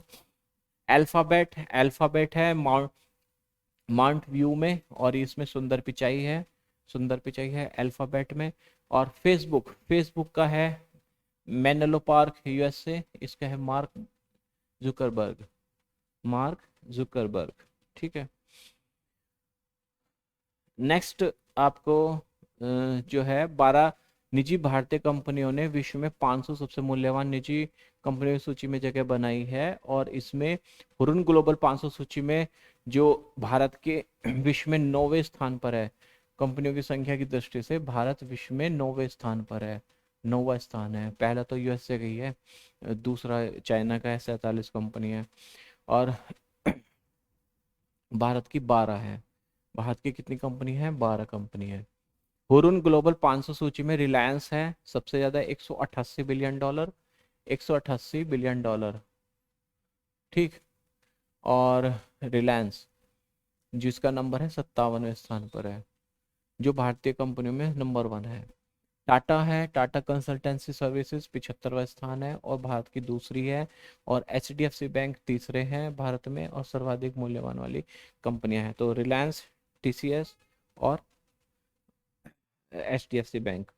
भारत द्वारा किंगाली संशोधन का अनुसमर्थन, देखिए पर्यावरण विज्ञान में ये भी इंपॉर्टेंट है, पर्यावरण के क्वेश्चन बहुत पूछे जा रहे हैं, यूपीएससी में पूछे जा रहे हैं, और करंट अफेयर से भी जुड़े होते हैं इनके क्वेश्चंस। तो ये किगाली जो संशोधन हुआ है इसका भारत ने समर्थन किया है, रेक्टिफिकेशन किया है। तो आप ये मान लीजिए ये भी पर्यावरण से संबंधित है। और ये मॉन्ट्रो प्रोटोकॉल है ओजोन लेयर से संबंधित, उसी से संबंधित है। ओजोन आवश्यकारी पदार्थों पर Montreal protocol, the Montreal protocol on substance that deplete the ozone layer, the Montreal protocol on substance that deplete the ozone layer एक ऐतिहासिक बहुपक्षीय पर्यावरण संधि है जो ओजोन आवश्यकारी पदार्थों यानी कि ODS, ODS ozone deplete substances के रूप में संदर्भित लगभग 100 मानव निर्मित रसायनों के उत्पादन, कितने हैं वे ऐसे रसायन? 100, और उत्पादन उपभोग के विनियमित करते, उनको रेगुलेट करती है। संयुक्त राष्ट्र के इतिहास में पहली संधि है जिससे यूनिवर्सल रेटिफिकेशन मिला है, यानी कि सबको समर्थन मिला है, सार्वभौमिक अनुसमर्थन, यूनिवर्सल रेटिफिकेशन। यह संधि संयुक्त राष्ट्र के प्रत्येक सदस्य है, कितने हैं? 198 सदस्य हैं, उनके द्वारा रेटिफाई है, और 1987 में ये हस्ताक्षरित हुई थी और 89 में लागू हो गई थी मॉन्ट्रियल संधि। अब तक मॉन्ट्रियल प्रोटोकॉल में 6 बार संशोधन हो चुके हैं, और जो नया संशोधन है वो है किगाली संशोधन। किगाली जगह का नाम है, यह है किगाली संशोधन, किगाली एग्रीमेंट। और किगाली रवांडा में एक जगह है, ठीक है, ये भी पूछा जा सकता है किगाली कहाँ पर है। किगाली रवांडा में एक जगह है, और ये 15 अक्टूबर 2016 को किगाली संशोधनों को अंगीकृत किया गया था। और किगाली में आयोजित मॉन्ट्रियल प्रोटोकॉल के पक्षकारों की 28वीं बैठक में 170 से अधिक देशों के मध्य इस प्रोटोकॉल में संशोधन पर सहमति बनी। इसे किगाली संशोधन नाम दिया गया है। इसका उद्देश्य क्या है? संशोधन का उद्देश्य विश्व भर में हाइड्रोफ्लोरोकार्बन्स यानी कि एचएफसीज के उत्पादन और उपभोग में चरणबद्ध रूप से कटौती करना है। एचएफसीज, एक था सीएफसी क्लोरोफ्लोरोकार्बन, अब है ये एचएफसी, एचएफसी यानी कि हाइड्रोफ्लोरोकार्बन्स। अब सीएफसी को रिप्लेस अल्टरनेट के रूप में एचएफसी का यूज हो रहा था, तो एचएफसी को भी इन्होंने कटौती करने का लक्ष्य रखा है चरणबद्ध रूप से। 1 जनवरी 2019 को किगाली संशोधन प्रभावी हो गया था, 1 जनवरी 2019 को। 18 अगस्त 2020 को प्रधानमंत्री मोदी की अध्यक्षता में केंद्रीय मंत्रिमंडल ने भारत तथा किगाली संशोधन के अनुसमर्थन को मंजूरी प्रदान की। उल्लेखनीय है कि भारत ने जो इसको समर्थन किया था, 19 जून 1992 को मॉन्ट्रियल प्रोटोकॉल का पक्षकार बन गया था। तब से इसने मॉन्ट्रियल प्रोटोकॉल के सभी संशोधनों का अनुसमर्थन किया है। भारत वर्ष 2032 में 4 चरणों में, जो 32 से 4 चरणों में एचएफसीज के चरणबद्ध रूप से कटौती के कार्य को पूरा करेगा। कैसे करेगा? चरण कैसे हैं वे? 32 में 10%, 37 में 20%, 42 में 30%, क्या है 32 में 10%, और 37 में 20%, 42 में 30%, और 47 में 85% की कुमुलेटिव रिडक्शन होगा। किगाली संशोधन का अनुपालन सुनिश्चित करने के लिए ओजोन आवश्यकारी पदार्थ विनिमय नियंत्रण नियम, ozone depleting substances regulation and control rules में संशोधन किया जाएगा। भारत ने मॉन्ट्रियल प्रोटोकॉल अनुसूची के अनुसार सभी ओजोन आवश्यकारी पदार्थों के उपयोग को चरणबद्ध रूप से समाप्त करने के लक्ष्य को सफलतापूर्वक प्राप्त कर लिया है। अभी तक जितना लक्ष्य था उसको प्राप्त कर चुका है भारत। और इसमें आप एक बार देख लीजिए, हाइड्रोफ्लोरोकार्बन्स किसे कहते हैं, एचएफसीज के बारे में बताया गया है। एचएफसीज को सीएफसी, एचएफसी को जो क्लोरोफ्लोरोकार्बन, सीएफसी और हाइड्रोक्लोरोफ्लोरोकार्बन्स कि गैर ओजोन अवक्षयकारी विकल्प नॉन ओजोन डिप्लीटिंग अल्टरनेटिव्स के रूप में प्रचलित किया गया था, यानी कि एक अल्टरनेटिव हो सकती है जो ओजोन को अवक्षय नहीं कर सकती। HFCs का वर्तमान में कहाँ कहाँ प्रयोग होता है? एयर कंडीशनर में प्रयोग होता है, रेफ्रिजरेटर में प्रयोग होता है, एरोसोल और फोम आदि में व्यापक रूप से प्रयोग किया जाता है। हालांकि ये रसायन समताप में मंडल ओजोन परत का अवक्षय नहीं करते, लेकिन इसमें उच्च वैश्विक तापन क्षमता ग्लोबल वार्मिंग पोटेंशियल होती है। ये ओजोन को तो नहीं करते, ओजोन का तो अवक्षय नहीं करते, लेकिन इसमें हाई ग्लोबल वार्मिंग पोटेंशियल है और इसकी जो तापन क्षमता है वो 12 से 14,000 तक है। 12 से 14,000। किगाली में मॉन्ट्रियल प्रोटोकॉल के पक्षकार देश HFCs को नियंत्रित पदार्थों कंट्रोल्ड सब्सटेंसेस की सूची में शामिल करने पर सहमत हो गए हैं, यानी कि अब इसको भी रेगुलेट करना है और ये कंट्रोल सब्सटेंसेस की सूची में शामिल हो गए। 2040 के दशक के अंत तक इसके उपयोग में 80 से 85% की क्रमिक जो समय सीमा दी गई है वो 80 से 85% तक क्रमिक कटौती की समय सीमा की मंजूरी दी गई है कि भाई 40 तक आप इसमें चरणबद्ध रूप से कटौती कर लो। भारत ने 47 तक 85 तक पहुंच जाएगा। फिर इसके बाद आप नेक्स्ट जो है किगाली हो गया। IPCC आ जाओ। अब IPCC ने एक रिपोर्ट जारी की है, जलवायु परिवर्तन रिपोर्ट, और इसका एक ही भाग इन्होंने अभी दिया है और इससे पहले इन्होंने दिया था 2014 में इनकी रिपोर्ट आई थी, 5वीं रिपोर्ट थी वो। शुरुआत उनकी हुई थी 1988 में।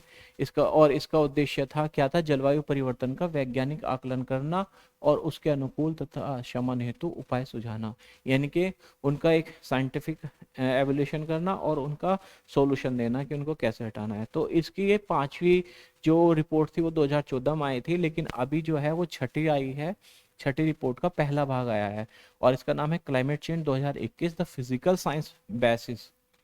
फिजिकल साइंस बेसिस ये इसका जो शीर्षक का नाम है ये है।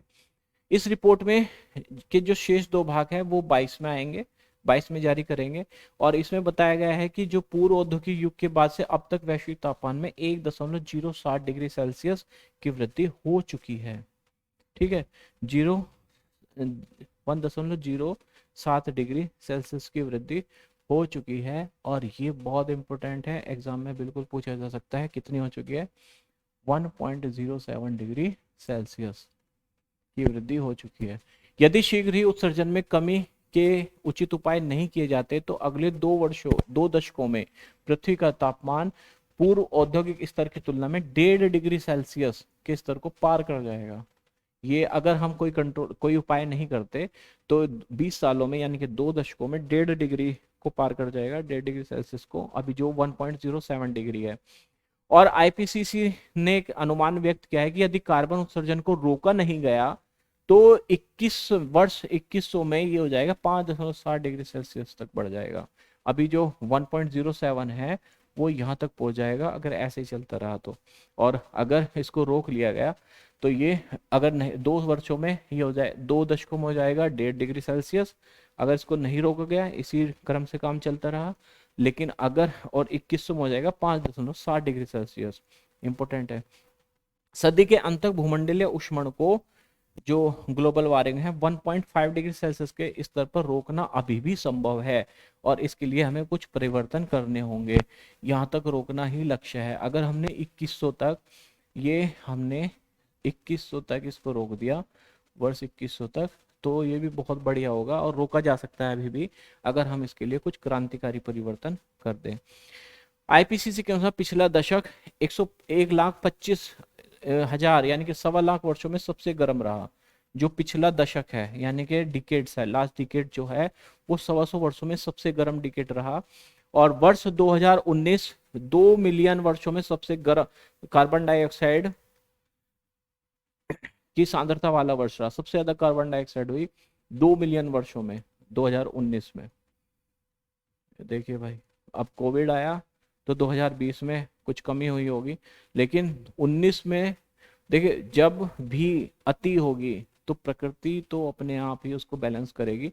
और यहाँ भी वही बात देखेंगे तो 2019 में कितना है, 2 मिलियन वर्षों में सबसे अधिक कार्बन डाइऑक्साइड की सांद्रता वाला वर्ष रहा। 1750 से अब तक कार्बन डाइऑक्साइड सांद्रण में 47%, CO2 में 47% और मीथेन में 156% की वृद्धि हुई है 1750 से और अब तक। यानी कि जो इंडस्ट्रियल रेवोल्यूशन से पहले की बात है, 1750 से अब तक CO2 में 47% की और मीथेन में 156% की वृद्धि हुई। 2011-2020 के दशक में आर्कटिक सागर का औसत, देखो इसको ध्यान से पढ़ना, यहाँ से क्वेश्चन बिल्कुल आ सकता है, पर्यावरण से बहुत क्वेश्चंस आ रहे हैं। आर्कटिक सागर का औसत क्षेत्रफल अपने निम्नतम स्तर पर पहुंच गया। यही वैश्विक समुद्र स्तर माध्य यानी कि ग्लोबल मीन सी लेवल वर्ष 1900 के बाद तेजी से बढ़ा है। आर्कटिक सागर क्या है का औसत क्षेत्रफल अपने निम्नतम स्तर पर, यानी कि वो पिघल रहा है, वो ग्लेशियर है, वो बर्फ से ढका हुआ था, अब वो पिघल रहा है, तो वो अब क्या होगा, निम्न, अब वो उसका क्षेत्रफल घटना शुरू हो जाएगा। समुद्री जल स्तर में यह वृद्धि पिछले 300 साल में सबसे ज्यादा है, 300 साल में सबसे ज्यादा है।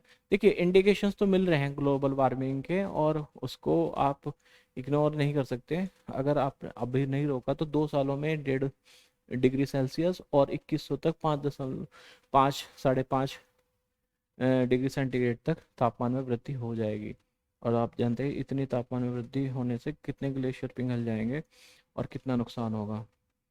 इस प्रस्तुत रिपोर्ट ने इस तथ्य की ओर भी ध्यान आकर्षित किया है कि मानवीय गतिविधियों के प्रभाव से विगत 2000 वर्षों में जलवायु अत्यंत तेजी से गर्म हुई है, अत्यंत तेजी से गर्म हुई है, और पिछले 2000 वर्षों में, जिसके लिए मुख्यतः जीवाश्म ईंधन का बड़े स्तर पर उपयोग ही जिम्मेदार है। धरती अपने कार्बन बजट की 86% मात्रा पहले ही समाप्त कर चुकी है।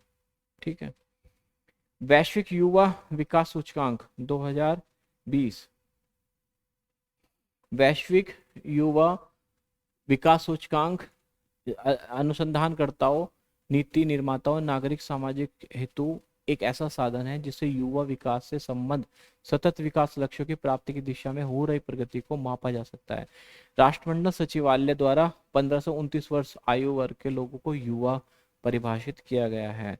युवा कौन है? युवा है भाई जो 15 से 29 वर्ष के बीच में है। इसको युवा कहा किसने कहा? राष्ट्रमंडल सचिवालय ने।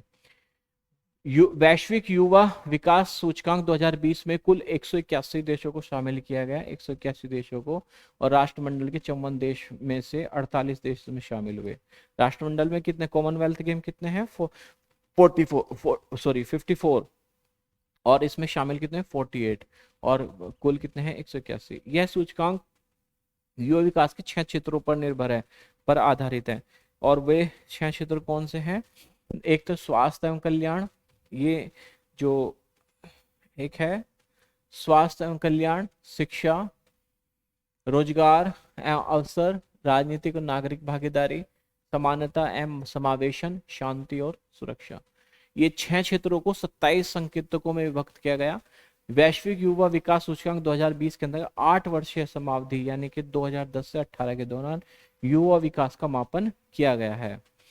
वैश्विक युवा विकास सूचकांक 2020 के अंतर्गत देश को 0 से 1 तक स्कोर प्रदान किए गए हैं, जहां 1 युवा विकास के अधिकतम संभावित स्तर को प्रकट करता है। जितना 1 के पास होगा उतना ही अधिक विकास हुआ माना जाएगा। 9 अगस्त 2021 को लंदन स्थित राष्ट्रमंडल सचिवालय द्वारा 181 देशों के युवा विकास की त्रिवार्षिक रैंकिंग जारी की गई, विश्व युवा विकास 2020। इस रिपोर्ट के अनुसार विश्व भर में वर्ष 2010 से 18 के मध्य युवाओं की स्थिति में 3.1% का सुधार हुआ है। कितना? 3.1% का सुधार हुआ है, और ये है टाइम पीरियड 10 से 18, और युवा आपको बता दिया 15 से 29 वर्ष के मध्य जो लोग हैं उनको युवा कहा। सिंगापुर पहली बार इस सूचकांक में प्रथम स्थान प्राप्त हुआ है सिंगापुर को, और इसका स्कोर कितना है? 0.875। ये इंपॉर्टेंट है, सिंगापुर प्रथम स्थान। चाड सबसे कम है, चाड, और ये है 3.398, और ये सबसे न्यूनतम है, और अंतिम स्थान पर है 181वें स्थान पर है। वर्ष 10-18 की अवधि में वैश्विक युवा विकास सूचकांक में सबसे अधिक सुधार प्रदर्शित करने वाले 5 देशों में अफगानिस्तान, भारत, रूस, इथोपिया और बुर्किना फासो है। वैश्विक युवा विकास सूचकांक 2020 में भारत 122वें स्थान पर है। कोई खास स्थिति अच्छी नहीं है। 181 में 122वां स्थान है। 181 देशों में 100 जो 122 आउट ऑफ 181, ये भारत का जो है वह है। भारत मध्यम युवा विकास वाले देशों की श्रेणी में आता है। भारत जो है मध्यम युवा विकास वाले श्रेणी में आता है। अब एक बार देख लो, ये चार्ट में दिया है टॉप 10 में कौन है। फर्स्ट पे तो सिंगापुर है। फर्स्ट में कौन है? फर्स्ट में है सिंगापुर जिसकी है 0.877। Slovenia, Norway, Malta, Denmark, Sweden, Switzerland, Netherlands, Ireland, Luxembourg and Portugal. और जो जो ब्रिक्स देश हैं, ब्रिक्स देशों में क्या स्थिति है? अभी ब्रिक्स देशों में स्थिति देखते हैं। ब्राजील 116, ब्राजील की स्थिति भी कोई खास अच्छी नहीं है। 116 ब्राजील। रूस 82, 122 भारत। चीन की स्थिति अच्छी है 62 और दक्षिण अफ्रीका 131। और भारत का जो सूचकांक है वो है 0.626, 0.626। ठीक है, ये है। तो सबसे अच्छी स्थिति चीन की, फिर रूस, फिर ब्राजील, फिर भारत और फिर दक्षिण अफ्रीका। अब आ जाइए, बांग्लादेश और कनाडा CDRI के नए सदस्य बने हैं। CDRI मतलब coalition for disaster resilient infrastructure, और इसके नए सदस्य हैं बांग्लादेश और कनाडा। राष्ट्र सरकारों, संयुक्त राष्ट्र की एजेंसियों व कार्यक्रमों, बहुपक्षीय विकास बैंकों, निजी क्षेत्र एवं शैक्षणिक संस्थान आदि की साझेदारी है इसमें। यह गठबंधन अंतर्राष्ट्रीय अनुभवों एवं संसाधनों के उपयोग के माध्यम से आपदा प्रतिरोधी बुनियादी ढांचे के निर्माण को प्रोत्साहित करेगा। 23 सितंबर 2019 को न्यूयॉर्क में आयोजित UN क्लाइमेट एक्शन समिट 2019 के दौरान प्रधानमंत्री मोदी ने इस गठबंधन की शुरुआत की घोषणा की थी। CDRI का सचिवालय नई दिल्ली में है, इसलिए इम्पोर्टेंट है। क्या है? कोई चीज तो किसी का तो है नई दिल्ली में। तो 23 सितंबर 2019 को न्यूयॉर्क में आयोजित हुई थी क्या? UN क्लाइमेट एक्शन समिट 2019, और वहां पर ये बना था। और CDRI का सचिवालय कहाँ है? नई दिल्ली है। और इसके नए देश कौन कौन से? बांग्लादेश और कनाडा। CDRI यानी कि coalition for disaster resilient infrastructure. 5 अगस्त 2021 को बांग्लादेश और कनाडा इसके नए सदस्य बन गए। 5 अगस्त 2021 को बांग्लादेश और कनाडा CDRI के नए सदस्य बन गए। जो अब इसके सदस्य हैं, अब इसके सदस्य बन गए कितने? अब इसके सदस्य बन गए 26। इनके सदस्यों की संख्या बढ़कर हो गई 26। और इनमें 7 तो अंतर्राष्ट्रीय, ये 26 देशों के अतिरिक्त इसमें 7 अंतर्राष्ट्रीय संगठन भी है।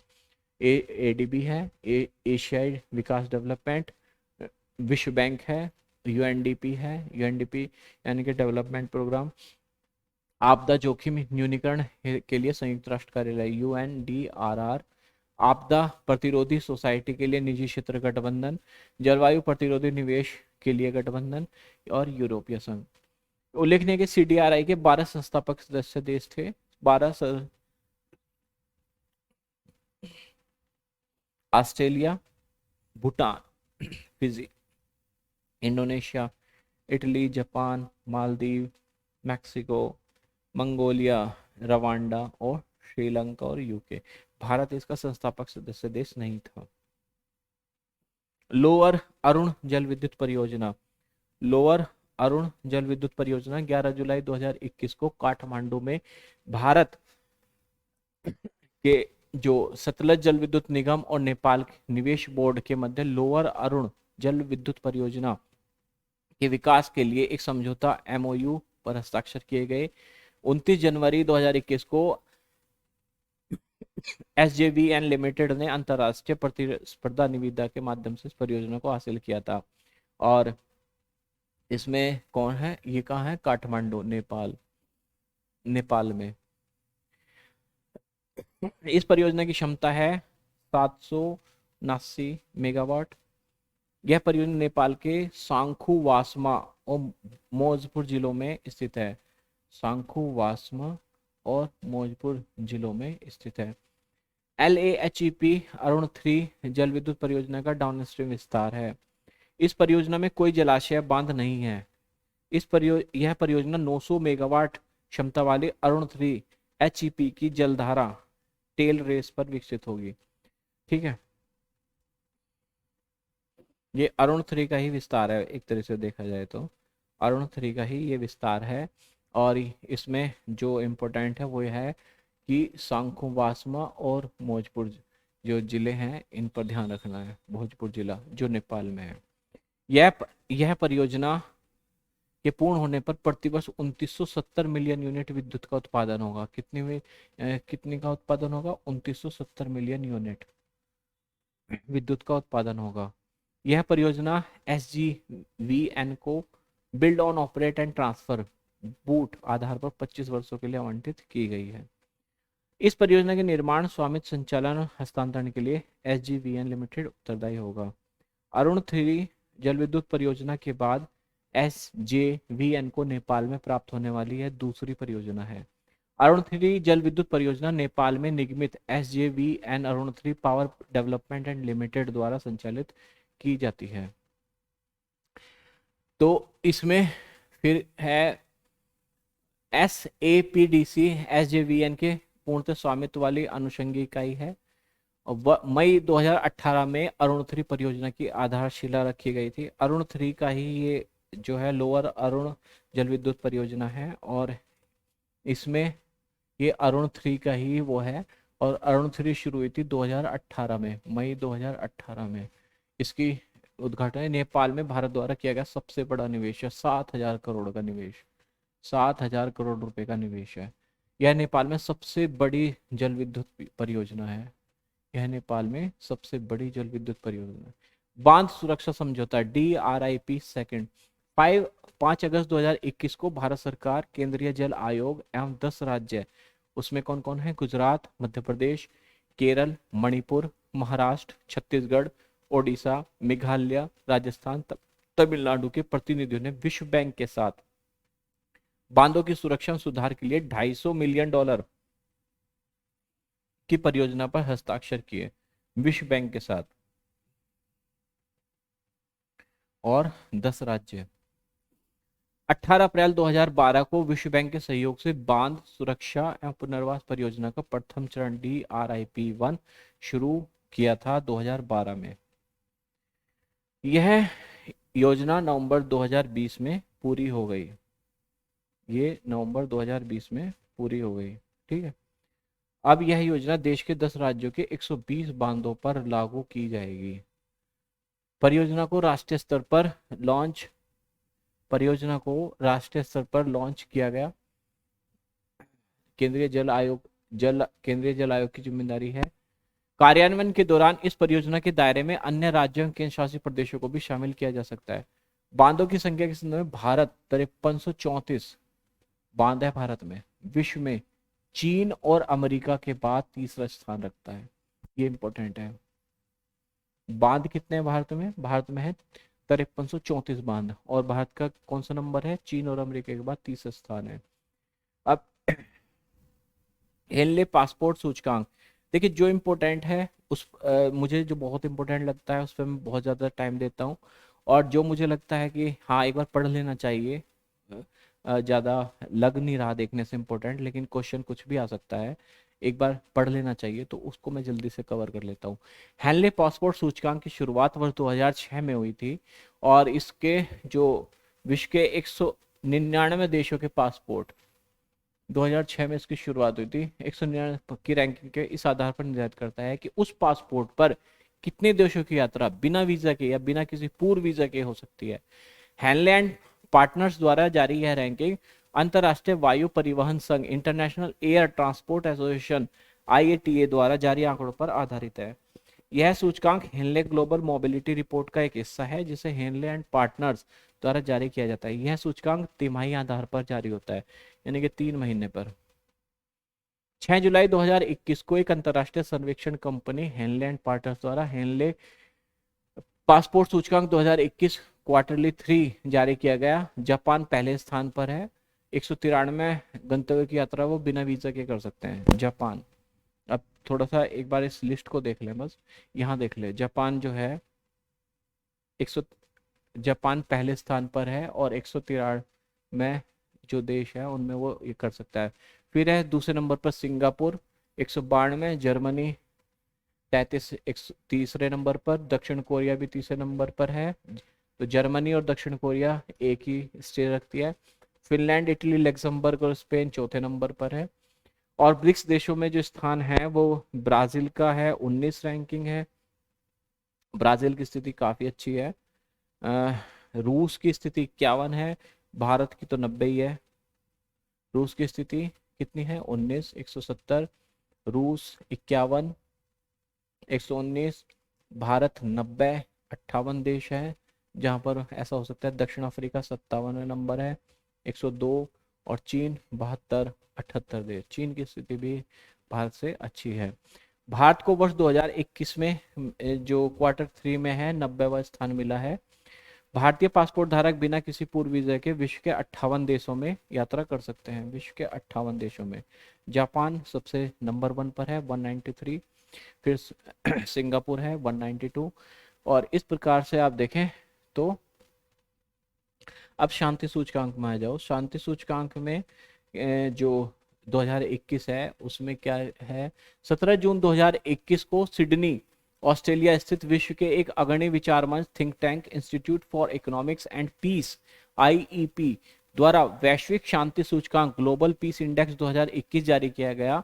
यह इस सूचकांक का 15वां संस्करण है। प्रतिवर्ष जारी किए जाने वाले इस सूचकांक का पहला संस्करण 2007 में आया था। जो पहला संस्करण है वो 2007 में आया था। अब इसमें याद करने वाली बात क्या है जो एग्जाम में आ सकता है, एक तो ये कि पहला इसका ये 15वां संस्करण है, 2007 में पहली बार हुआ था। इस सूचकांक का 15वां संस्करण है।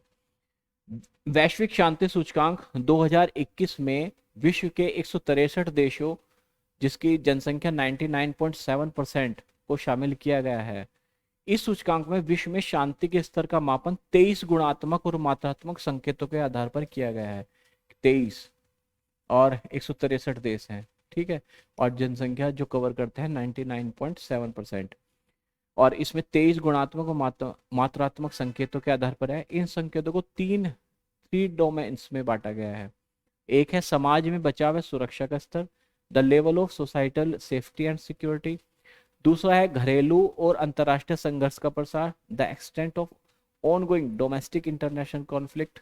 यानी कि एक तो है समाज में बचाव व सुरक्षा का स्तर, घरेलू और अंतर्राष्ट्रीय संघर्ष का प्रसार, the level of societal safety and security, the extent of ongoing domestic international conflict.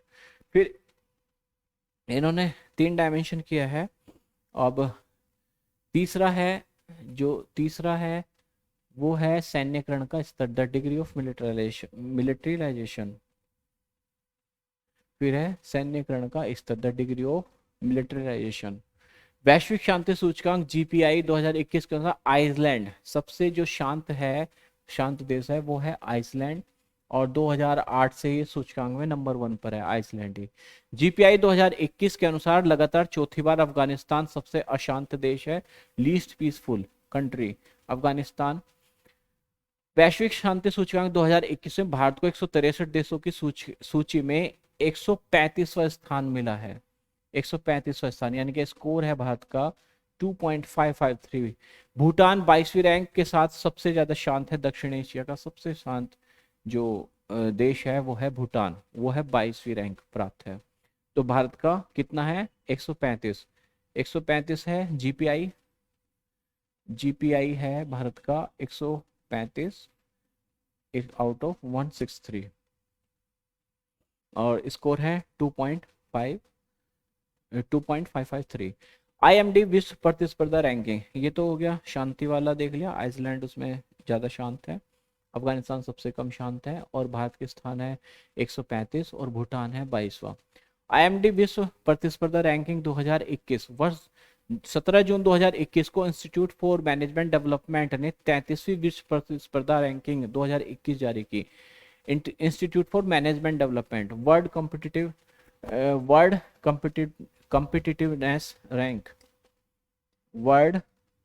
Competitiveness ranking विश्व प्रतिस्पर्धा रैंकिंग वर्ष 1989 से प्रकाशित होती है, एक ईयर बुक है। इसे आईएमडी के स्विट्जरलैंड स्थित विश्व प्रतिस्पर्धा केंद्र वर्ल्ड कॉम्पिटिटिवनेस सेंटर द्वारा संकलित किया जाता है। इस वर्ष रैंकिंग में 334 प्रतिस्पर्धात्मक मापदंडों के आधार पर 334 मापदंड लिए हैं और उसमें 64 अर्थव्यवस्थाओं का सर्वेक्षण किया गया है 64 का।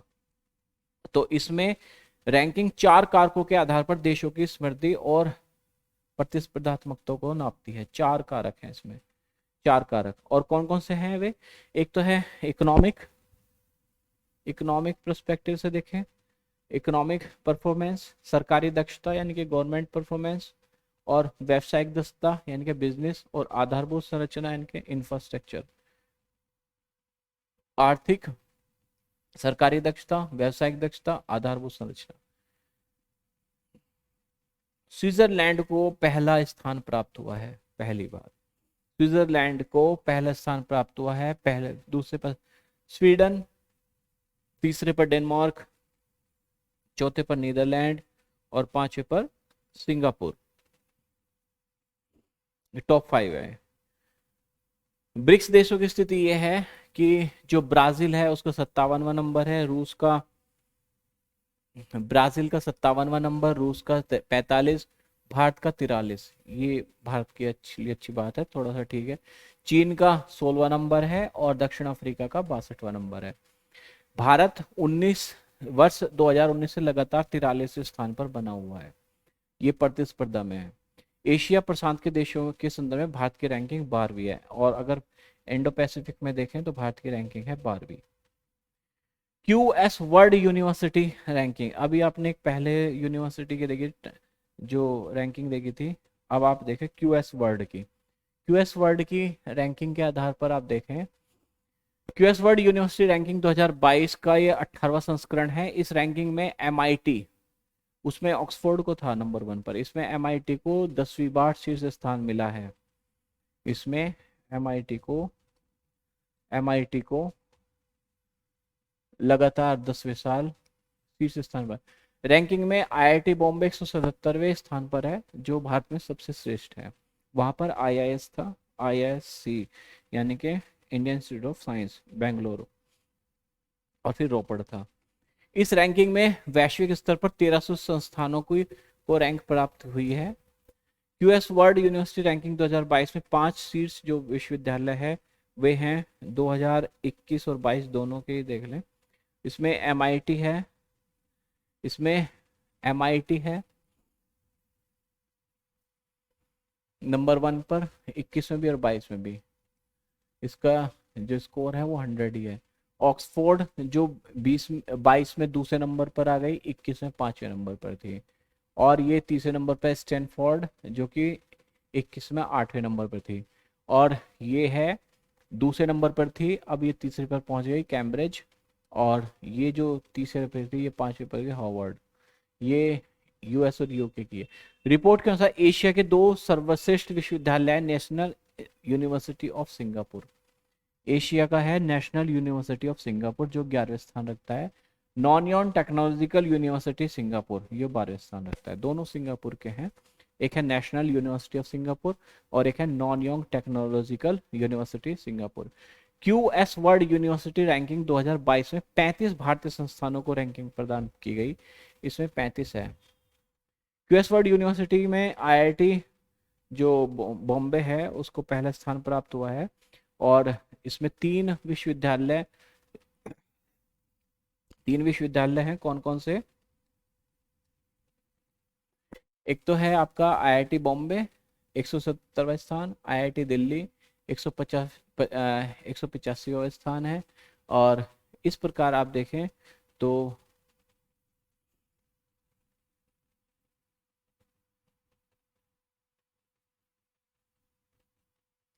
IIT आईआईएस बेंगलुरु 186वां स्थान, 3 है आईआईटी बॉम्बे, आईआईटी दिल्ली और आईआईएस बेंगलुरु। ठीक। आईआईएस बेंगलुरु अनुसंधान के मामले में विश्व में सर्वोच्च स्थान प्राप्त है, यानी कि रिसर्च में सबसे ज्यादा है, सर्वोच्च स्थान है इसका। समग्र रैंकिंग में IIT Madras 255, IIT Kanpur 257, IIT Kharagpur 280, IIT Guwahati 394, IIT Roorkee 400वें स्थान पर है। विश्व सैन्य व्यय प्रवृत्ति रिपोर्ट, यानी कि जो स्टॉकहोम है, स्टॉकहोम इंटरनेशनल द्वारा ये खर्च पर, सैन्य खर्च पर एक रिपोर्ट जारी की जाती है। सिपरी द्वारा Stockholm International Peace Research Institute, Stockholm International Peace Research Institute, SIPRI, SIPRI। सैन्य विश्व व्यय प्रवृत्तियां 2020 trends in world military expenditure 2020 नामक रिपोर्ट जारी की। इस रिपोर्ट के अनुसार ऐसे समय में जब कोविड-19 महामारी के चलते विश्व की जीडीपी लगभग 4.4% घट गई है। कितनी घट गई है विश्व की जीडीपी? 4.4%। वैश्विक सैन्य व्यय लगभग 2.6% बढ़ गया है। क्या युद्ध होगा क्या? खाने के लिए रोटी नहीं रही, लेकिन काम पैसा नहीं है, लेकिन सेना पर है। वर्ष 2020 में विश्व सैन्य व्यय 1981 बिलियन डॉलर था। 20 में कितना था? 1981 बिलियन डॉलर था, जिसमें 19 की तुलना में 2.6% की वृद्धि हुई है। वर्ष 2020 में कुल सैन्य व्यय वैश्विक जीडीपी का 2.4% था, यानी कि वैश्विक जीडीपी का 2.4%। वर्ष 2020 में सर्वाधिक सैन्य व्यय करने वाले 5 सबसे बड़े देश, सबसे ज्यादा, ये इंपॉर्टेंट है, पूछा जाता है और यूपी में बहुत पूछा जाता है ये। अमेरिका, चीन, भारत का तीसरा स्थान है, रूस और यूके। जो सबसे ज्यादा अपनी सेना पर खर्च करने वाले 5 देश है 2020 में, वो है अमेरिका, चीन, भारत, रूस और यूके। ये 5 देश ही वर्ष 20 में वैश्विक सैन्य व्यय के 62% हिस्से के उत्तरदायी है, यानी कि आधे से अधिक तो यही खर्च करते हैं, 62%। नेक्स्ट है आपका सबसे ये एक सूची दी गई है, कितना कितना है। सबसे नंबर 1 पर है अमेरिका, ये 19 में भी 1 पर था और ये 20 में भी 1 पर है। चीन की भी यही स्थिति है, भारत की भी यही स्थिति है, रूस की भी यही स्थिति है। यूके 19 में 6 पर था, लेकिन यूके अब 5वें पर आ गया। ठीक। और जो खर्च बिलियन अमेरिकी डॉलर में, 778 बिलियन अमेरिकी डॉलर अमेरिका खर्च करता है, 252 बिलियन अमेरिकी डॉलर चीन खर्च करता है और भारत करता है 72.9, लगभग 73 बिलियन अमेरिकी डॉलर खर्च करता है। रूस 61.7 बिलियन डॉलर, यानी कि भारत तो रूस से भी ज्यादा खर्च करता है, और यूके 59.2 बिलियन डॉलर खर्च करता है। और भारत का जो हिस्सा है वो है 3.7% और अमेरिका का हिस्सा है 39% और चीन का हिस्सा है 13%। वैश्विक सैन्य व्यय में इनका हिस्सा। ठीक है। नेक्स्ट है सिपरी की नवीनतम रिपोर्ट के अनुसार भारत वर्ष 2020 में अमेरिका और चीन के बाद विश्व का तीसरा सबसे बड़ा सैन्य खर्च करने वाला देश है। 20 में भारत द्वारा सैन्य व्यय में लगभग 2.1% की वृद्धि हुई है। कितनी वृद्धि हुई है? 2.1% की वृद्धि। ये 19 की तुलना में 20 में 2.1% की वृद्धि हुई है। वर्ष 2020 में भारत कुल सैन्य व्यय 72.9, लगभग 73 बिलियन डॉलर था, जो विश्व के कुल सैन्य व्यय का 3.7% है, जो हमने अभी देखा था चार्ट में। 20 में भारत का सैन्य व्यय जीडीपी का 2.9%, लगभग 3% है, लगभग 3% है, 2.9%। मृत्युदंड पर एमनेस्टी इंटरनेशनल की रिपोर्ट, मृत्युदंड पर एमनेस्टी इंटरनेशनल की रिपोर्ट देख लें। एमनेस्टी इंटरनेशनल द्वारा प्रतिवर्ष विश्व में मृत्युदंड से संबंधित आंकड़ों पर प्रकाश डाला जाता है। वर्ष 1977 में इसने प्रयास किया था, सबसे पहला प्रयास किया था वर्ष 1977 में। इस संगठन ने मृत्युदंड को समाप्त करने की दिशा में प्रयास प्रारंभ किए थे। तब मात्र 16 देशों ने ही ऐसा किया था कि मृत्युदंड समाप्त किया था। आज यह कितने हैं, 108 देश हैं जहां पर मृत्युदंड नहीं होता। जनवरी फरवरी 2020 की अवधि के दौरान मृत्युदंड के न्यायिक प्रयोग पर आधारित एमनेस्टी इंटरनेशनल की नवीनतम रिपोर्ट 21 अप्रैल 2021 को जारी की गई। मई 20 में चाड ने मृत्युदंड को पूर्णतः समाप्त कर दिया। चाड, ये इंपॉर्टेंट है, चाड ऐसा देश है जिसने मृत्युदंड को समाप्त कर दिया। एमनेस्टी इंटरनेशनल के अनुसार वर्ष 2020 में 18 देशों द्वारा मृत्युदंड की सजा कार्यान्वित की गई। 18 देशों के द्वारा 20 में। वर्ष 20 के अंत तक कुल 108 देशों ने कानून के माध्यम से सभी अपराध हेतु मृत्युदंड को समाप्त कर दिया है। 108 देशों ने बिल्कुल समाप्त कर दिया। 144 देश कानून या व्यवहार में मृत्युदंड को समाप्त कर चुके हैं। मतलब वहां पर क्या है कि मृत्युदंड दिया नहीं गया लंबे समय से। वर्ष 2019 में 657 से अधिक लोगों पर मृत्युदंड का क्रियान्वयन किया गया। 19 में 657 और 20 में 483 प्लस थी। इन आंकड़ों में चीन के आंकड़े शामिल नहीं हैं। चीन के कोई आंकड़े इसमें शामिल नहीं है, जहां प्रतिवर्ष हजारों व्यक्तियों को मृत्युदंड दिया जाता है, परंतु आधिकारिक रूप से इनकी संख्या गुप्त रखी जाती है। फिर भी वर्ष 2020 में सर्वाधिक निष्पादित मृत्युदंडों की संख्या चीन में मानी गई है। 20 में सबसे अधिक मृत्युदंड दिए गए हैं चीन में। 20 में सर्वाधिक 246 प्लस मृत्युदंड ईरान में क्रियान्वित किए गए हैं। ईरान नंबर 1 पर है ऑफिशियली, और अगर आंकड़े पता हो तो ईरान है, और आंकड़े नहीं पता जो मानने के आधार पर है वो चीन है। इसके पश्चात फिर मिस्र है, इराक है और सऊदी अरब है। पीसीएस में एक बार पूछा जा चुका है ये वाला क्वेश्चन कि यह 2020 का पूछा गया है, लेकिन उस समय भी ईरान ही था नंबर 1 पर। वर्ष 2020 में यूएसए में कुल 17 मृत्युदंड क्रियान्वित किए गए। ये आंकड़ा है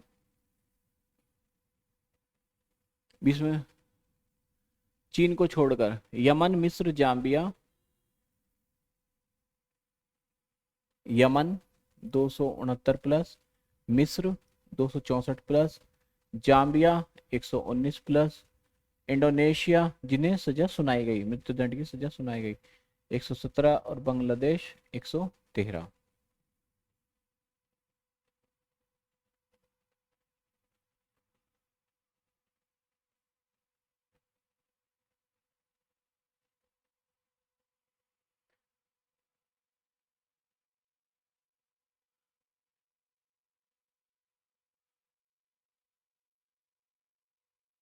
विश्व प्रेस स्वतंत्रता सूचकांक, अभी 2 लाइन और गई। वर्ष 2016 से वर्ष 2019 में भारत में मृत्युदंड का कार्यान्वयन नहीं हुआ। 16 में लास्ट दिया गया था और 19 तक नहीं हुआ। 20 में निर्भया कांड के 4 दोषियों को फांसी की सजा दी गई थी, और 20 में भारत के 77 लोगों को मौत की सजा सुनाई गई। मौत की सजा 77 लोगों को सुनाई गई, दी गई 4 को, निर्भया कांड वाले 4 दोषियों को। विश्व प्रेस स्वतंत्रता सूचकांक 2021, प्रेस स्वतंत्रता सूचकांक 2021। विश्व प्रेस स्वतंत्रता सूचकांक 2002 में यह शुरू हुआ था, 2002 में, और इसको शुरू किया था रिपोर्टर्स विदाउट बॉर्डर्स द्वारा प्रकाशित किया गया था। एक एनजीओ है रिपोर्टर्स विदाउट बॉर्डर्स। यह सूचकांक पत्रकारों को उपलब्ध स्वतंत्रता के स्तर के अनुसार विश्व के 180 देशों और क्षेत्रों को रैंक प्रदान की जाती है। 20 अप्रैल को यह रैंकिंग जारी की गई, और रिपोर्टर्स विदाउट बॉर्डर्स द्वारा विश्व प्रेस स्वतंत्रता सूचकांक 2021 कौन जारी करता है इसको? रिपोर्टर्स विदाउट बॉर्डर्स, एक एनजीओ है, वो जारी करता है। और इसने नॉर्वे लगातार 5वें साल नंबर 1 पर है। नॉर्वे 180 देशों में। प्रेस स्वतंत्रता की दृष्टि से यूरोप और अमेरिकी क्षेत्र सर्वाधिक अनुकूल महाद्वीप। अगर महाद्वीप के हिसाब से देखें तो यूरोप और अमेरिकी क्षेत्र है, इसमें उत्तर, मध्य और दक्षिण तीनों ही है। विश्व प्रेस स्वतंत्रता सूचकांक 2021 में भारत 142वें स्थान पर है। भारत का स्थान 142 है आउट ऑफ 180। ज्यादा अच्छी स्थिति नहीं है। स्कोर कितना है? 46.56। वर्ष 2020 में भी भारत 142 स्थान पर था, 20 में भी 42 था और 21 में भी 42 ही पाया गया। तो दक्षिण अफ्रीका ब्रिक्स देशों का देखें तो ब्रिक्स देशों में दक्षिण अफ्रीका का है 32वीं रैंक, ब्राजील की है 11वीं 111वीं रैंक, भारत की 142, रूस 150 और चीन 177। वैश्विक लैंगिक अंतराल रिपोर्ट 31 मार्च 2021 को वर्ल्ड इकोनॉमिक फोरम द्वारा 15वीं वैश्विक लैंगिक अंतराल, याद रखना, वर्ल्ड इकोनॉमिक फोरम विश्व आर्थिक मंच इसको जारी करता है। ग्लोबल जेंडर गैप रिपोर्ट 2021, इस रिपोर्ट को पहली बार 2006 में जारी किया गया था, 2006 में जारी किया गया था। इस रिपोर्ट को जारी करने का मुख्य उद्देश्य विश्व में लैंगिक समानता को प्राप्त करने की दिशा में हुई प्रगति का मापना है। अब इसमें याद करने की क्या बात है कि किसका किसका क्या स्थान है। 4 आयामों पर इस पर डिस्कशन किया गया है। वे है, एक है आर्थिक भागीदारी और अवसर, यानी कि आर्थिक भागीदारी और अवसर में समानता, शिक्षा प्राप्ति, स्वास्थ्य एवं उत्तरजीविता, हेल्थ एंड सर्वाइवल, राजनीतिक सशक्तिकरण, पॉलिटिकल एम्पावरमेंट। तो एक है economic participation and opportunity, educational attainment and health and survival, political empowerment. इस रिपोर्ट में 156 देशों में ये अध्ययन किया गया और इसमें जो स्कोर है वैश्विक लैंगिक अंतराल स्कोर 66.7% है। इस वर्ष की रिपोर्ट में पहली बार 3 नए देश जुड़े हैं, एक तो अफगानिस्तान जुड़ा है, एक गुयाना जुड़ा है और एक नाइजर जुड़ा है। तीनों देशों के नाम याद रख लीजिए कौन कौन से जुड़े हैं, अफगानिस्तान, गुयाना और नाइजर।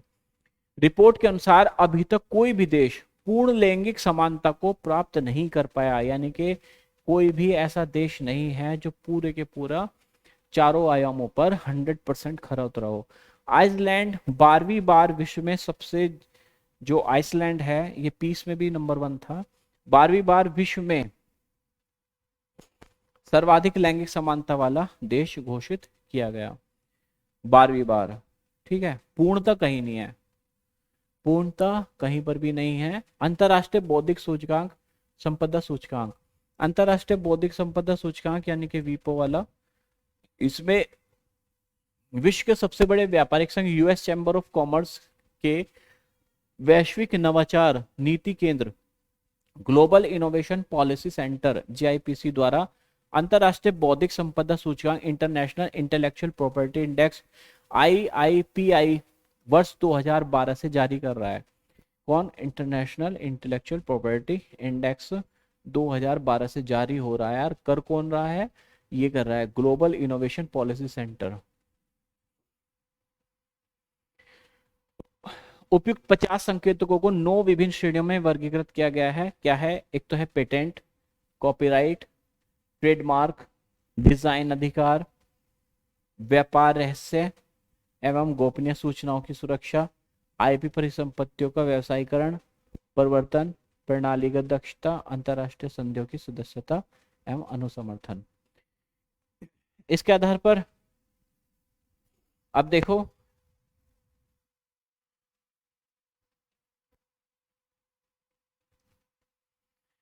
चौबीस मार्च 2021 को यूएस चैम्बर ऑफ कॉमर्स के वैश्विक नवाचार नीति केंद्र द्वारा आईआईपीआई 2021 का 9वां वार्षिक संस्करण जारी किया गया। भारत का इसमें 40वां स्थान है। अगर हम देखें तो भारत का इसमें 40वां स्थान है।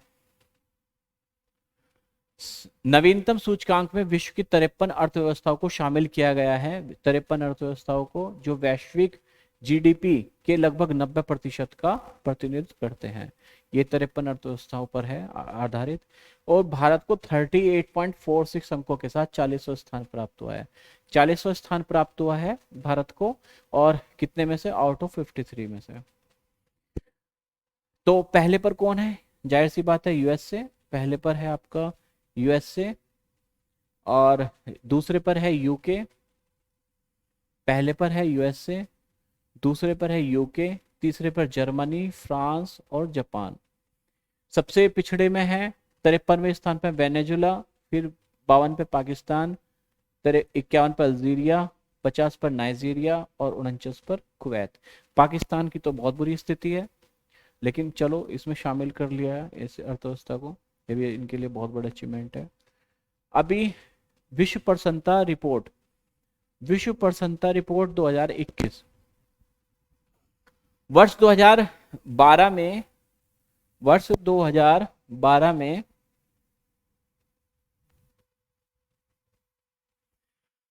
पहली बार विश्व प्रसन्नता रिपोर्ट WHR जारी की गई। 2012 में पहली बार जारी की गई थी, ठीक। World happiness report, world happiness report संयुक्त राष्ट्र पोषण विकास समाधान नेटवर्क का एक प्रशासन है, यानी कि UNSDSN का एक प्रकाशन है। इसमें गैलप वर्ल्ड पोल द्वारा प्रदत्त डेटा का उपयोग किया जाता है। एक संस्था है गैलप वर्ल्ड पोल, वो डेटा देती है, उसके आधार पर संयुक्त राष्ट्र पोषण विकास समाधान नेटवर्क इसका प्रकाशन करता है। साथ इस रिपोर्ट को तैयार करने में लॉयड्स रजिस्टर फाउंडेशन द्वारा उपलब्ध कराए गए वर्ल्ड रिस्क पोल के आंकड़े भी लिए जाते हैं। 19 मार्च 2021 को विश्व